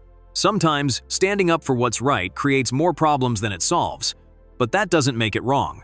Hachan getting shot earlier was the trigger for all this chaos. Seeing a friend get hurt just for existing pushed Luffy past his breaking point. It's racial violence happening right in front of everyone, and nobody was doing anything to stop it except the people who cared about the victim. The casual cruelty of shooting Hachan shows how little these world nobles value non-human life. They probably see fishmen the same way they see furniture, things that exist for their convenience. When Hachan tried to stop Luffy from making trouble, Sharlos shot him like you'd swat a bug. When Rayleigh uses his haki to knock out the guards, it shows there are people with real power who could stop this slavery system if they wanted to. But most choose not to get involved because it's easier to stay out of trouble. He's probably one of the few people strong enough to challenge the world government and just doesn't care to. The whole situation demonstrates how institutional evil protects itself. The world government actively defend it with military force. Anyone who tries to interfere gets labeled a criminal and hunted down. The system is designed to make helping victims more dangerous than ignoring them. By the end of the episode, the Straw Hats have basically declared war on the world government by attacking the Celestial Dragons. There's no going back from this. They're now enemies of the most powerful organization in the world, and everyone knows it. Their lives just got exponentially more dangerous because Luffy couldn't watch his friend get shot without fighting back. The irony is that they came to this auction to buy Kami's freedom peacefully, but the system was so corrupt that violence became the only option. Sometimes trying to work within evil institutions just enables more evil to happen. The auction hall showed the Straw Hats sparking chaos by defying slavery, while Sanji's torture showed how cruelty can break even the strongest when their values are turned against them. Episode 1, 1020. Sanji's Scream. An SOS echoes over the island, shows what happens when someone gets completely broken down through torture. And man, this episode is rough to watch. Sanji gets captured by Black Maria and her crew, then gets beaten up and messed with mentally until he breaks down and screams for help. This whole thing happens during the big fight at Onigashima, where the Straw Hats are trying to beat Kaido and his crew. Sanji ends up alone and gets tricked by Black Maria, who's one of Kaido's top people. She runs this brothel thing inside the castle, which should have been a huge warning sign. Black Maria knows exactly how to mess with Sanji's head. She knows he can't hit women no matter what, even when they're hurting him. This makes him totally helpless against her and her girls. The trap starts when Black Maria's women pretend they need help and call for Sanji. Of course, he runs over because that's just who he is. He can't ignore women who seem to be in trouble. But once he gets there, they jump him and tie him up with spider webs. The whole rescue thing was fake from the start. What makes this really messed up is that Black Maria turns hurting him into a game. Her girls roll Sanji around like a ball between them, beating him up while they laugh. They're having fun destroying this guy, treating his pain like it's entertainment. The way they're so casual about it is what makes it so disturbing. When Sanji wakes up, he's tied up with spiderwebs like he's being crucified. Black Maria has him strung up completely helpless. The whole setup is meant to make him feel powerless and scared. But the physical beating is just the start. Black Maria's real weapon is messing with his head. She wants to break his spirit completely. She forces him to use this surveillance thing to call for Robin's help, knowing it'll crush him. The surveillance system broadcasts everything throughout the whole castle. When Sanji finally breaks and screams for Robin, everyone hears it. All his friends fighting in other places suddenly know their cook is getting tortured and can't save himself. It's meant to mess with everyone, not just Sanji. Black Maria uses brass knuckles to beat Sanji while demanding he call for help. She's literally punching the pride out of him, forcing him to give up his principles and admit he needs someone to save him. For someone like Sanji, who always tries to be the protector, this is complete destruction of who he is. What's really twisted is how she makes it about being a man versus being a woman. She's forcing this guy who always saves women to admit he needs a woman to save him. It's not just torture, it's an attack on everything he thinks he is. She's trying to strip away what makes him Sanji. The worst part is watching Sanji's spirit break. He starts out tough, refusing to give in no matter how much they hurt him. But as the torture keeps going, you can see him losing hope. The moment when he finally screams Robin's name is heartbreaking, because you know what it cost him to do that. Black Maria is just sadistic throughout the whole thing. She's not torturing him for information or anything strategic, she's doing it because she enjoys breaking people. The way she smiles while hurting him shows someone who gets off on making others suffer. The brass knuckles make everything worse because they're designed to do maximum damage. Regular punches would hurt, but brass knuckles can break bones and mess you up permanently. She's trying to cripple him. Meanwhile, other fights are happening all over Onigashima, but nobody can help Sanji. His crew is all fighting their own battles and has no idea what's happening to him. Being alone makes the torture work even better because he knows nobody's coming to save him. The surveillance broadcast does multiple things for Black Maria. It embarrasses Sanji by making his weakness public, it might demoralize his friends, and it brings Robin into a trap.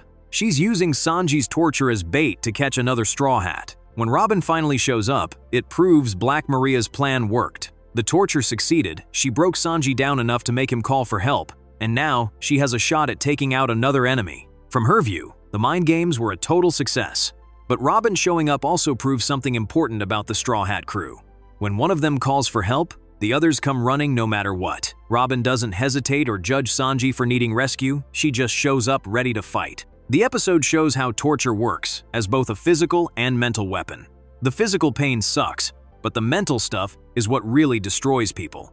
Black Maria gets that breaking someone's spirit works better than just breaking their bones. Sanji's thing about not hitting women becomes a real problem in this situation. His moral code, which usually makes him a better person, becomes the weapon his enemy uses to destroy him. It shows how even good principles can become weaknesses when you're dealing with evil people who know how to use them against you. The whole thing shows how predators work. Black Maria specifically goes after Sanji because she knows his weak spots and has made the perfect trap for someone like him. She's studying him and using his own personality against him. The brothel setting makes it even more disturbing. Black Maria runs a place where women are probably being hurt, and she uses that place to torture someone who tries to protect women. There's something extra twisted about using a place where women get exploited to hurt a guy who fights for women's safety. What makes this episode really dark is how it shows that good people can be totally helpless against targeted cruelty. Sanji's not weak. He's one of the strongest fighters on the crew, but his moral code makes him vulnerable to someone who has no morals at all. The psychological torture keeps going even after Robin shows up, because now Sanji has to live knowing he broke under pressure. Even if they get away, the damage to how he sees himself is permanent. Black Maria succeeded in changing how he thinks about himself, which might be worse than any physical injury. The episode suggests that sometimes being a good person makes you an easy target for evil people who understand how to use goodness against you. Sanji's refusal to hit women, his need to protect others, his sense of honor, all these good things become weapons in Black Maria's hands.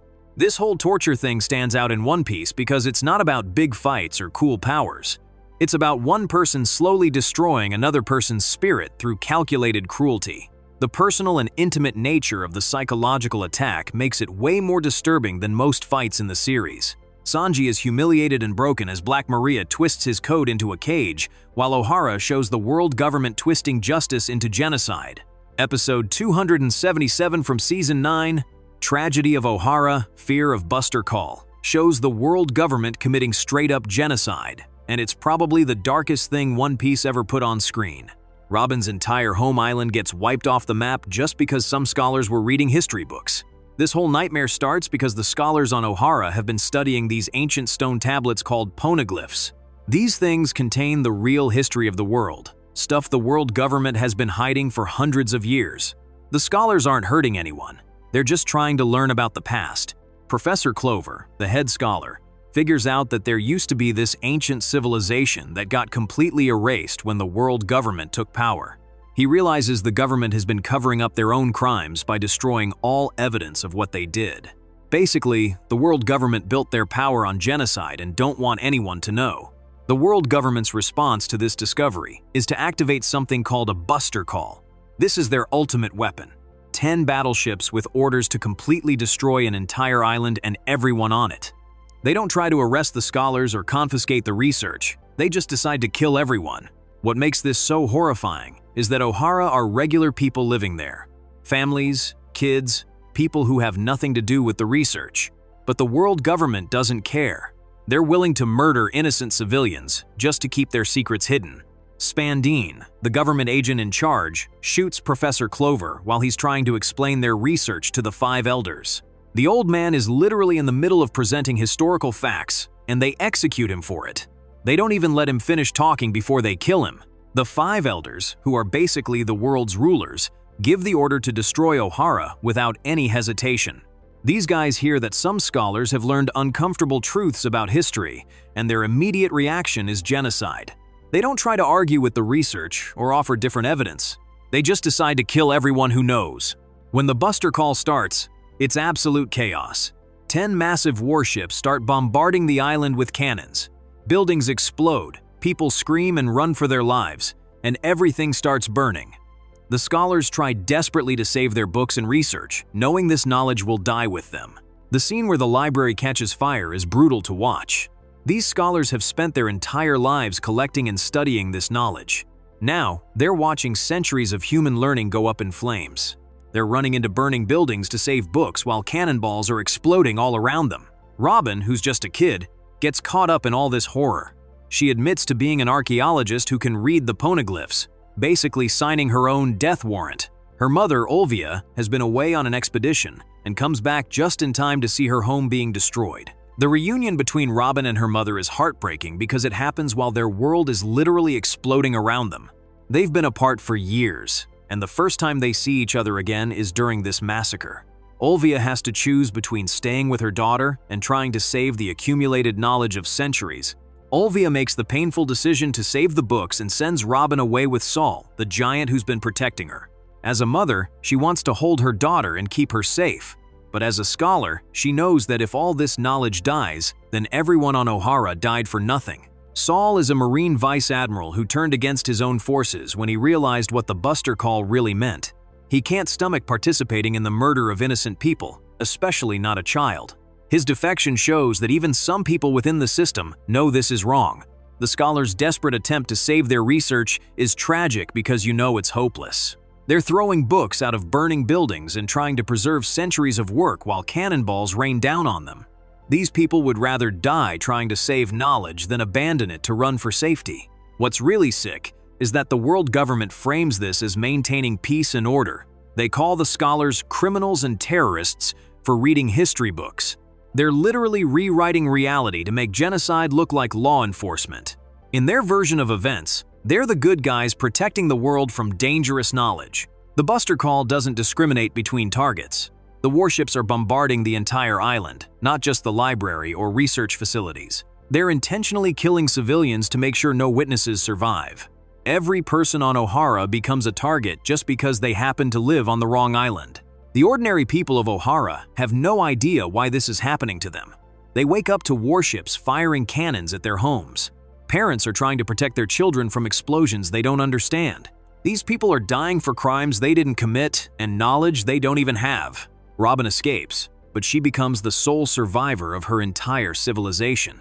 Everyone she ever knew dies in the bombardment. She's 8 years old and suddenly has no home, no family, no friends. Nothing left except the knowledge that got everyone killed. The episode shows how governments use violence to control information. The world government doesn't want people to know their real history because it would threaten their legitimacy. So they're willing to commit mass murder to keep their secrets hidden. Truth becomes so dangerous that they'll kill anyone who discovers it. The scholars on Ohara represent everything good about human curiosity and learning. They're not soldiers or revolutionaries. They're just people who want to understand the past. But to the world government, knowledge itself is a threat that must be eliminated. Learning becomes a crime punishable by death. The Buster Call reveals the true nature of the world government's justice. They talk about maintaining order and protecting people, but when their power gets threatened, they respond with indiscriminate violence. Their version of justice is obey or die.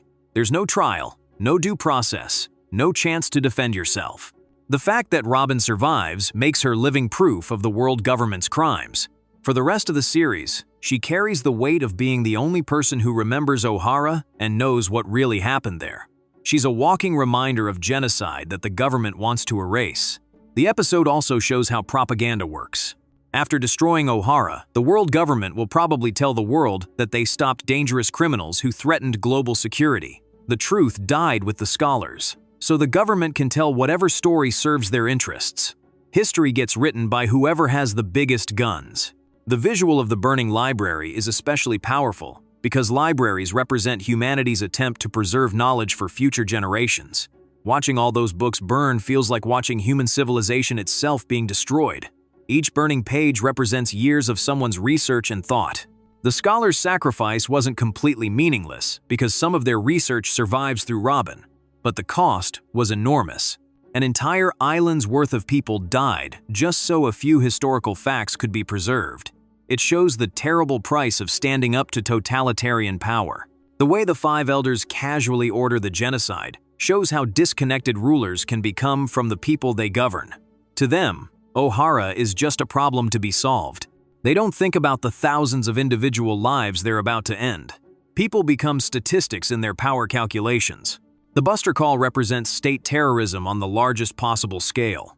The government is using overwhelming military force against civilians to send a message. This is what happens to anyone who challenges us. The goal is to terrify everyone else into compliance. The episode shows children getting caught up in adult conflicts they can't understand or control. Robin is just a kid who wanted to learn about history, but she becomes a target for assassination. The world government is willing to murder children to protect their secrets. Dr. Clover's execution, while he's presenting his research, shows the government's complete rejection of academic freedom. They don't want to debate the scholars or prove them wrong. They want to silence them permanently. Education becomes rebellion when the truth threatens those in power.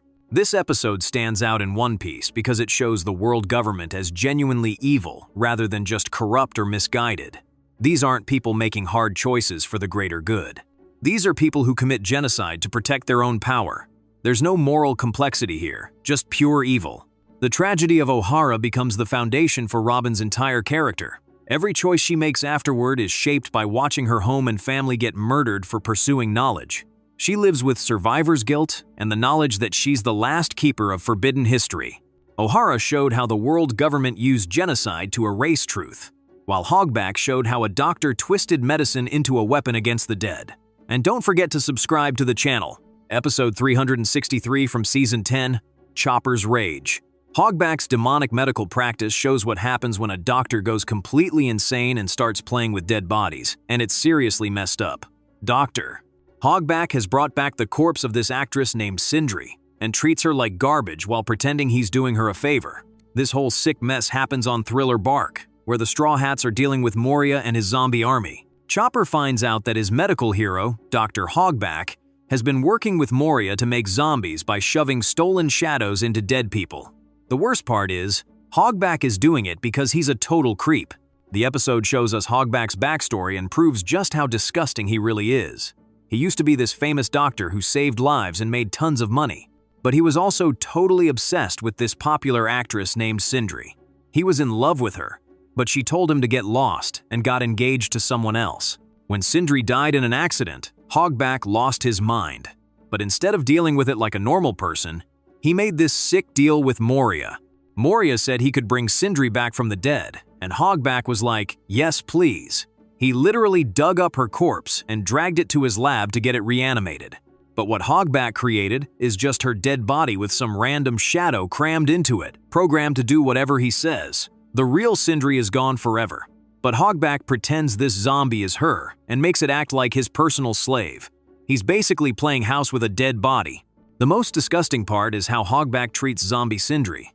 He kicks her really hard and makes her lick the floor just to show off that he controls her. He's beating up and humiliating what used to be a person, treating her corpse like it's his toy. Hogback programmed zombie Sindri to hate plates and want to smash them all.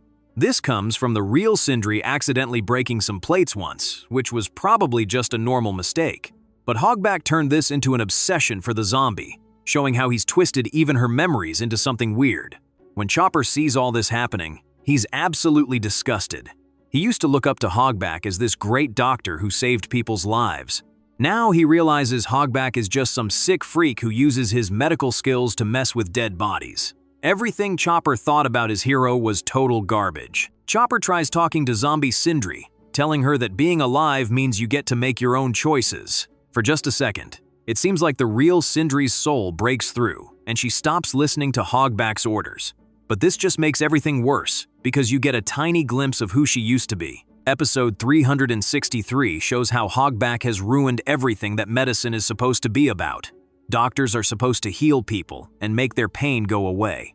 But Hogback uses his skills to create pain and mess with dead people. He's turned healing into a tool for his own sick fantasies. What makes this extra disgusting is that Hogback actually thinks he's doing something good. He believes he gave Sindri a second chance at life, and that she should thank him for it. He can't see that what he made is this horrible thing that spits on her memory. The zombie is just a corpse with stolen memories and fake commands. There's no free will, no real personality, no way to grow or change. It's making fun of what Sindri used to be, not bringing her back to life. Hogback's obsession with Sindri shows how selfish he really is. He didn't bring her back because he cared about her happiness or what she wanted. He did it because he couldn't handle her rejecting him and wanted to force her to be with him. It's the worst kind of possessiveness, trying to own someone even after they're dead. The way zombie Sindri has to obey everything shows how Hogback wants to control women. The real Sindri had her own thoughts and feelings and chose to reject him. But zombie Sindri has to do whatever he tells her to. He made his perfect fantasy woman who can never say no to him. This episode shows the difference between bringing someone back to life and just messing with their dead body. Real resurrection would give someone back their memories, personality, and ability to choose for themselves.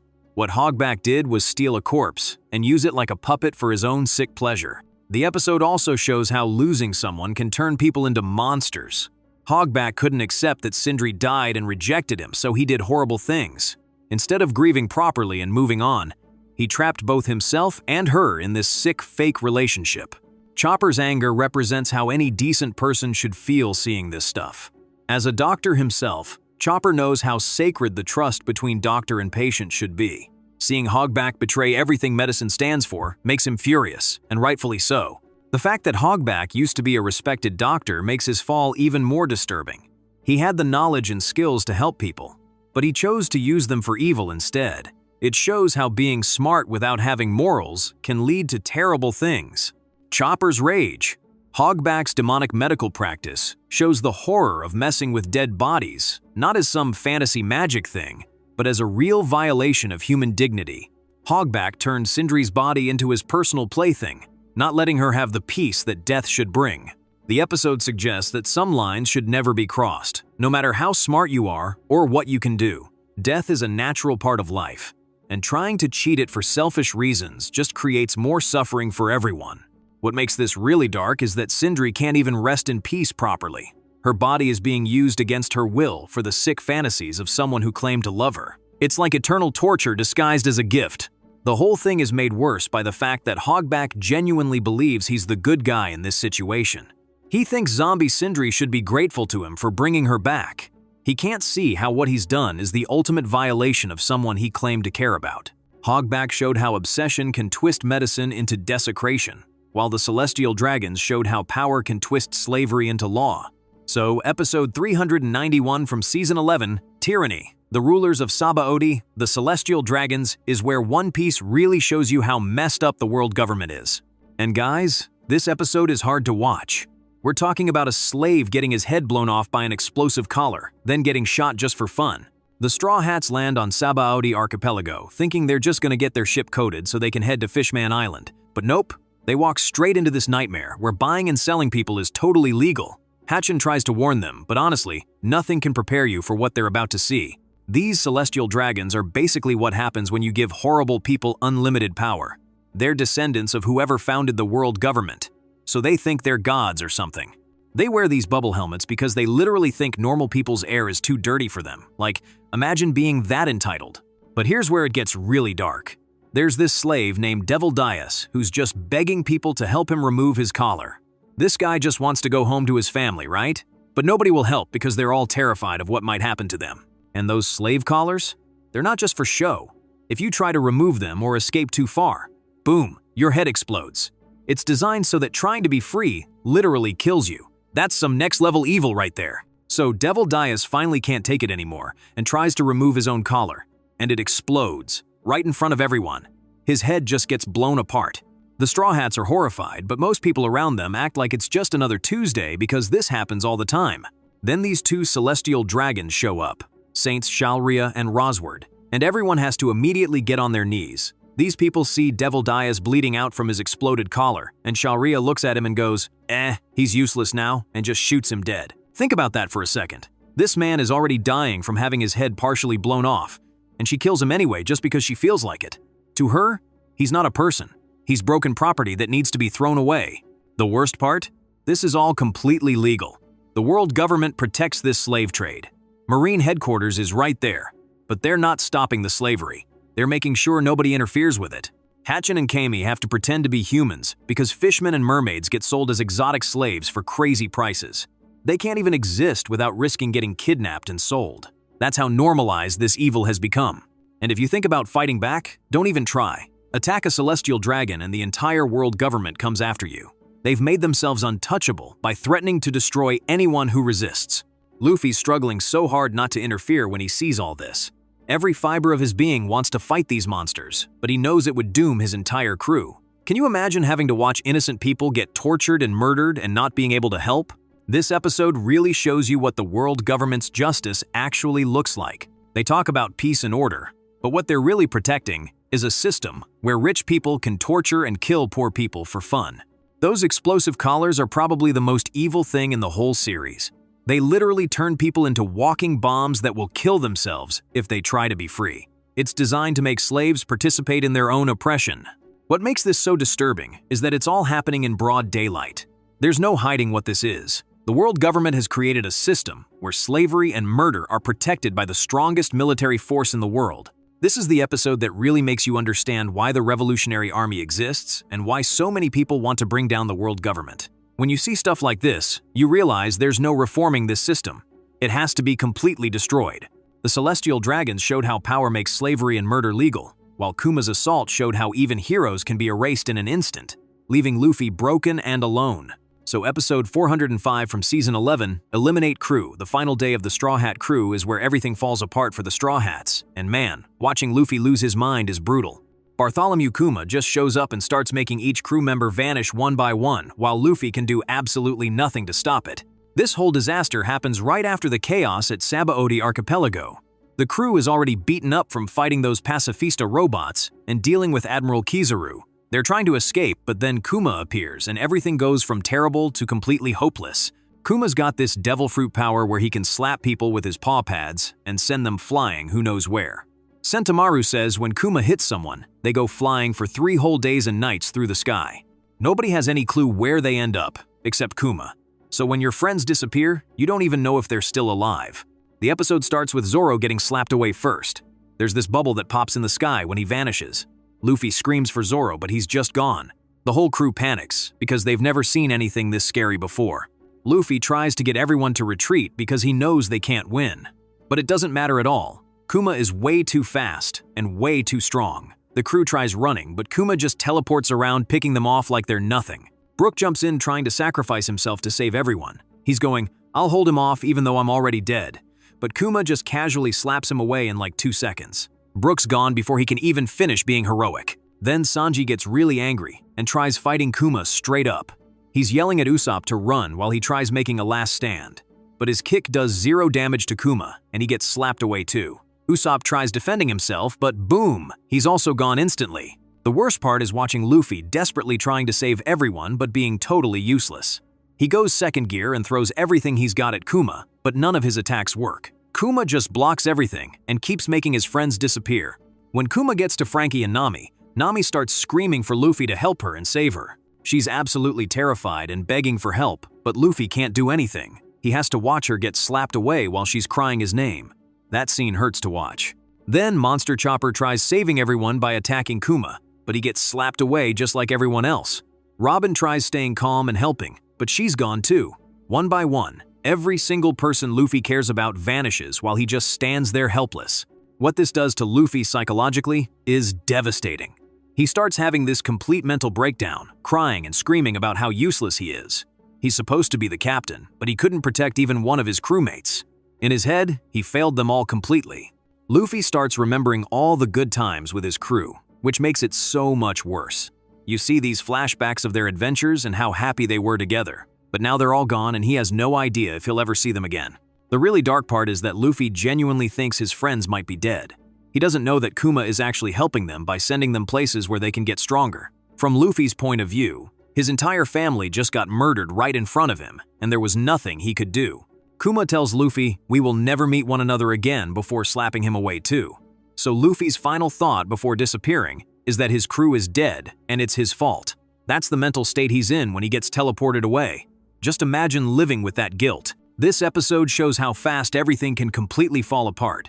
One minute, the Straw Hats are this powerful crew that survived everything the Grand Line threw at them. The next minute, they're totally destroyed and scattered across the world with no way to find each other. Episode 405 also shows the huge power gap between the Straw Hats and the real monsters in this world.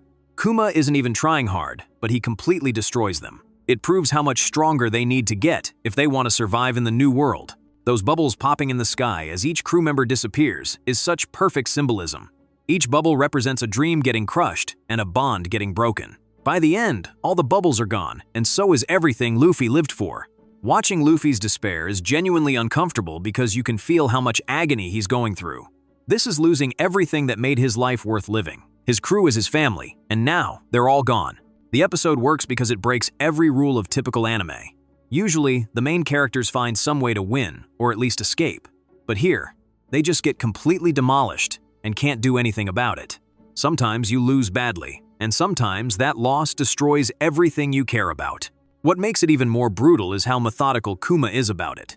He's just calmly eliminating each crew member like he's crossing items off a shopping list. There's no emotion, no hesitation, just cold efficiency. The way each crew member tries to be brave before getting eliminated is heartbreaking. Brook trying to sacrifice himself, Sanji making his last stand, Chopper attempting one final heroic charge. They all know they're probably going to die, but they try anyway because that's who they are. Luffy's breakdown is about realizing he's not strong enough to protect the people he loves. Every captain's worst nightmare is watching their crew get hurt while being powerless to help. Luffy experiences that nightmare in the worst possible way. The silence after each crew member disappears is deafening. One moment they're there fighting and talking. The next moment there's just empty space where they used to be. That sudden absence hits harder than any explosion or dramatic death scene. Eliminate crew. The final day of the Straw Hat crew is probably the most emotionally devastating episode in all of One Piece. It takes the main character and breaks him down completely, destroying everything the series built up over hundreds of episodes. The Straw Hat pirates stop existing, and Luffy gets left alone with nothing but survivor's guilt. This episode sticks with you because it shows that sometimes the good guys don't win. Sometimes they get completely crushed and there's nothing they can do about it. Sometimes being brave and determined isn't enough when you're facing someone way out of your league. The psychological horror of watching your entire family disappear one by one while being unable to help is something most people can relate to on some level. We all have nightmares about losing the people we care about. Luffy lives that nightmare in real time. Kuma's attack left Luffy shattered as his crew vanished before his eyes, while Mocha's sacrifice showed how even a child can choose death to protect her friends. Episode 614 from Season 16, I'll Protect My Friends, Mocha's Desperate Escape, shows a little girl making the ultimate sacrifice to save her friends, and it's one of the most heartbreaking moments in the series. Mocha is running through the lab with a bag full of candy, while all the other kids chase after her. But this is Caesar's drugged stuff that turns children into giants and slowly kills them. The kids are so addicted that they'll do anything to get it, even hurt their best friend. Chopper, Nami, and Robin try to hold back the other children, but there are too many of them. They break through and corner Mocha, demanding she give them the candy. These kids are going through serious withdrawal, and they're not thinking clearly anymore. That's when Mocha does something nobody expects. She starts eating all the candy herself, because it's the only way to keep her friends from having it. She's literally poisoning herself to save them. Watching a little girl eat poison while her friends scream at her to stop is brutal. Mocha knows exactly what this candy does to people, because she's seen other kids get sick and die from it. But she eats it anyway because protecting her friends matters more than her own life. The way she eats the candy is desperate and determined at the same time. She's crying while she does it, but she doesn't stop even when the other kids are begging her to share. She knows if she gives them even one piece, they'll get sicker and probably die. Chopper watches this happen with complete horror on his face. He's a doctor who's supposed to save people, but he can't stop this child from poisoning herself. All he can do is watch while someone barely old enough to go to school makes a life or death decision. The other kids don't understand what Mocha is doing at first. They're angry that she's eating their candy and not sharing.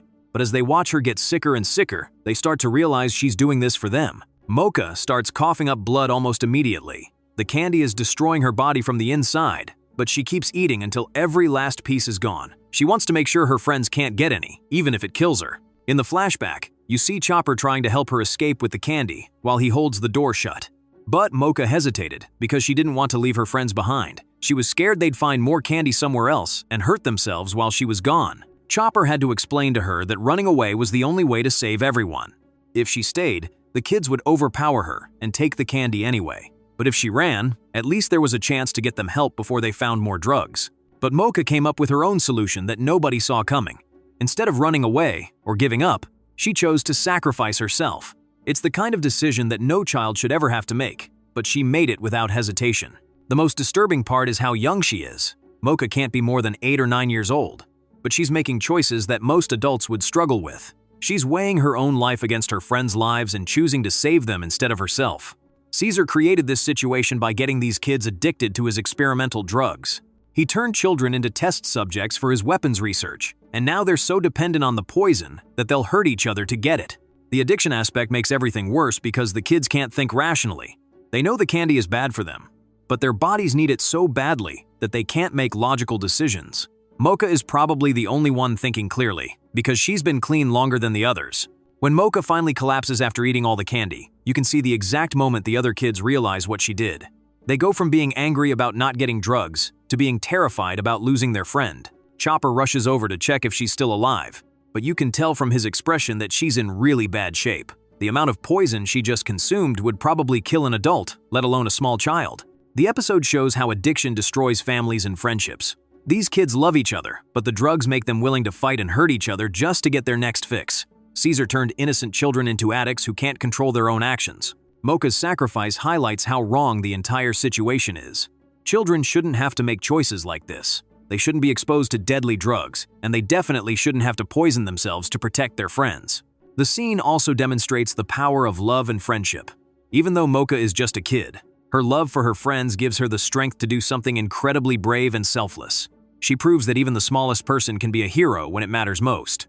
By the end of the episode, you realize that this innocent child might die because an evil scientist decided to use kids as lab rats. Mocha's heroism makes Caesar's crimes even more disgusting because it shows the kind of person he's willing to destroy for his research. The whole situation could have been avoided if adults had protected these children instead of exploiting them. But since the grown-ups failed them, the kids had to protect each other, and that protection came at a terrible cost. Mocha gave her life to save her friends, while King Riku was forced to destroy his own people. Episode 659 from Season 17 shows King Riku getting turned into a puppet to massacre his own people, and it's one of the most messed up things Doflamingo ever did. The Thunder Soldier tells the Straw Hats what really went down 10 years ago. Dressrosa was poor but happy because King Riku was a genuinely good guy who cared about his people. His family had kept the country peaceful for 800 years. Then Doflamingo showed up in Riku's bedroom one night, demanding 10 billion berries by morning. He basically said, "Pay up or I'll destroy your country." Riku had no choice but to ask his citizens for their money, even though he couldn't tell them why. The crazy part is that everyone gave up everything without asking questions. They watched their king begging on his knees through video and decided to trust him completely. Families donated their life savings because they believed in him that much. But while people were collecting the money, King Riku started showing up around the city attacking innocent people. He was crying and telling everyone to stay away, but his body kept moving on its own. Then his soldiers started doing the same thing. Doflamingo was hiding nearby, using his string powers to control them like marionettes. He made the king and his army hurt the very people they loved most while they were fully aware of what was happening. Think about how horrible that would be. You're watching yourself attack your own citizens and there's nothing you can do to stop it. Your hands are moving, your weapons are swinging, but it's not really you controlling anything. The people had just given their king everything they owned because they trusted him. Now that same king was using those hands to hurt them. The betrayal must have felt incredible. Doflamingo planned this perfectly. He waited until everyone was scared and confused, then showed up with his crew to save them from their evil king. To the citizens, it looked like Doflamingo was the hero protecting them from a tyrant. But the real evil part is that Riku knew exactly what was happening and couldn't warn anyone. He had to watch his entire life's work get destroyed in one night while participating in his own downfall. This wasn't just about taking over a country. Doflamingo could have killed Riku and grabbed power by force. Instead, he chose to break him psychologically first, making him hurt the people he cared about most. Tank, the army commander, had to watch his respected king attack innocent civilians while tears ran down Riku's face. Imagine seeing your leader, Someone you've served for years, become the thing you've sworn to fight against. The manipulation worked so well that even 10 years later, most people still think Riku was evil. Doflamingo's lie became the official story, and the truth got buried under fear and propaganda. Being puppet-controlled like this is worse than just dying. At least death ends your suffering. This way, you have to experience every horrible moment while being powerless to stop any of it. Riku was crying while he attacked people because he was completely conscious the whole time. He felt every hit, heard every scream, and couldn't prevent any of it. That kind of trauma probably never goes away. The whole thing also destroyed the trust between the royal family and their subjects forever. Even if people eventually learn the truth, that kind of relationship can never be the same. Some damage is just too deep to fix. Doflamingo turned Riku's biggest strength against him. His love for his people became the weapon used to destroy him. His willingness to protect others got twisted into hurting those same people. The episode shows why the Thunder Soldier is so determined to expose what really happened. This wasn't just politics, it was a calculated psychological attack designed to break good people and make an entire country thank their oppressor. By the end, you understand how Doflamingo took over without anyone questioning him. He made the people grateful that he did it. They thought he saved them from a monster when he actually created the monster himself. The whole situation shows how trauma can be used as a weapon. Doflamingo messed with their heads in ways that are still affecting them years later. The people of Dressrosa are still living with what happened that night. It's one of those backstories that makes you hate the villain even more because you see how much thought went into making people suffer. Doflamingo wanted to break people's spirits while he took it. If you enjoyed our video, subscribe to our channel, and I'll see you in the next one.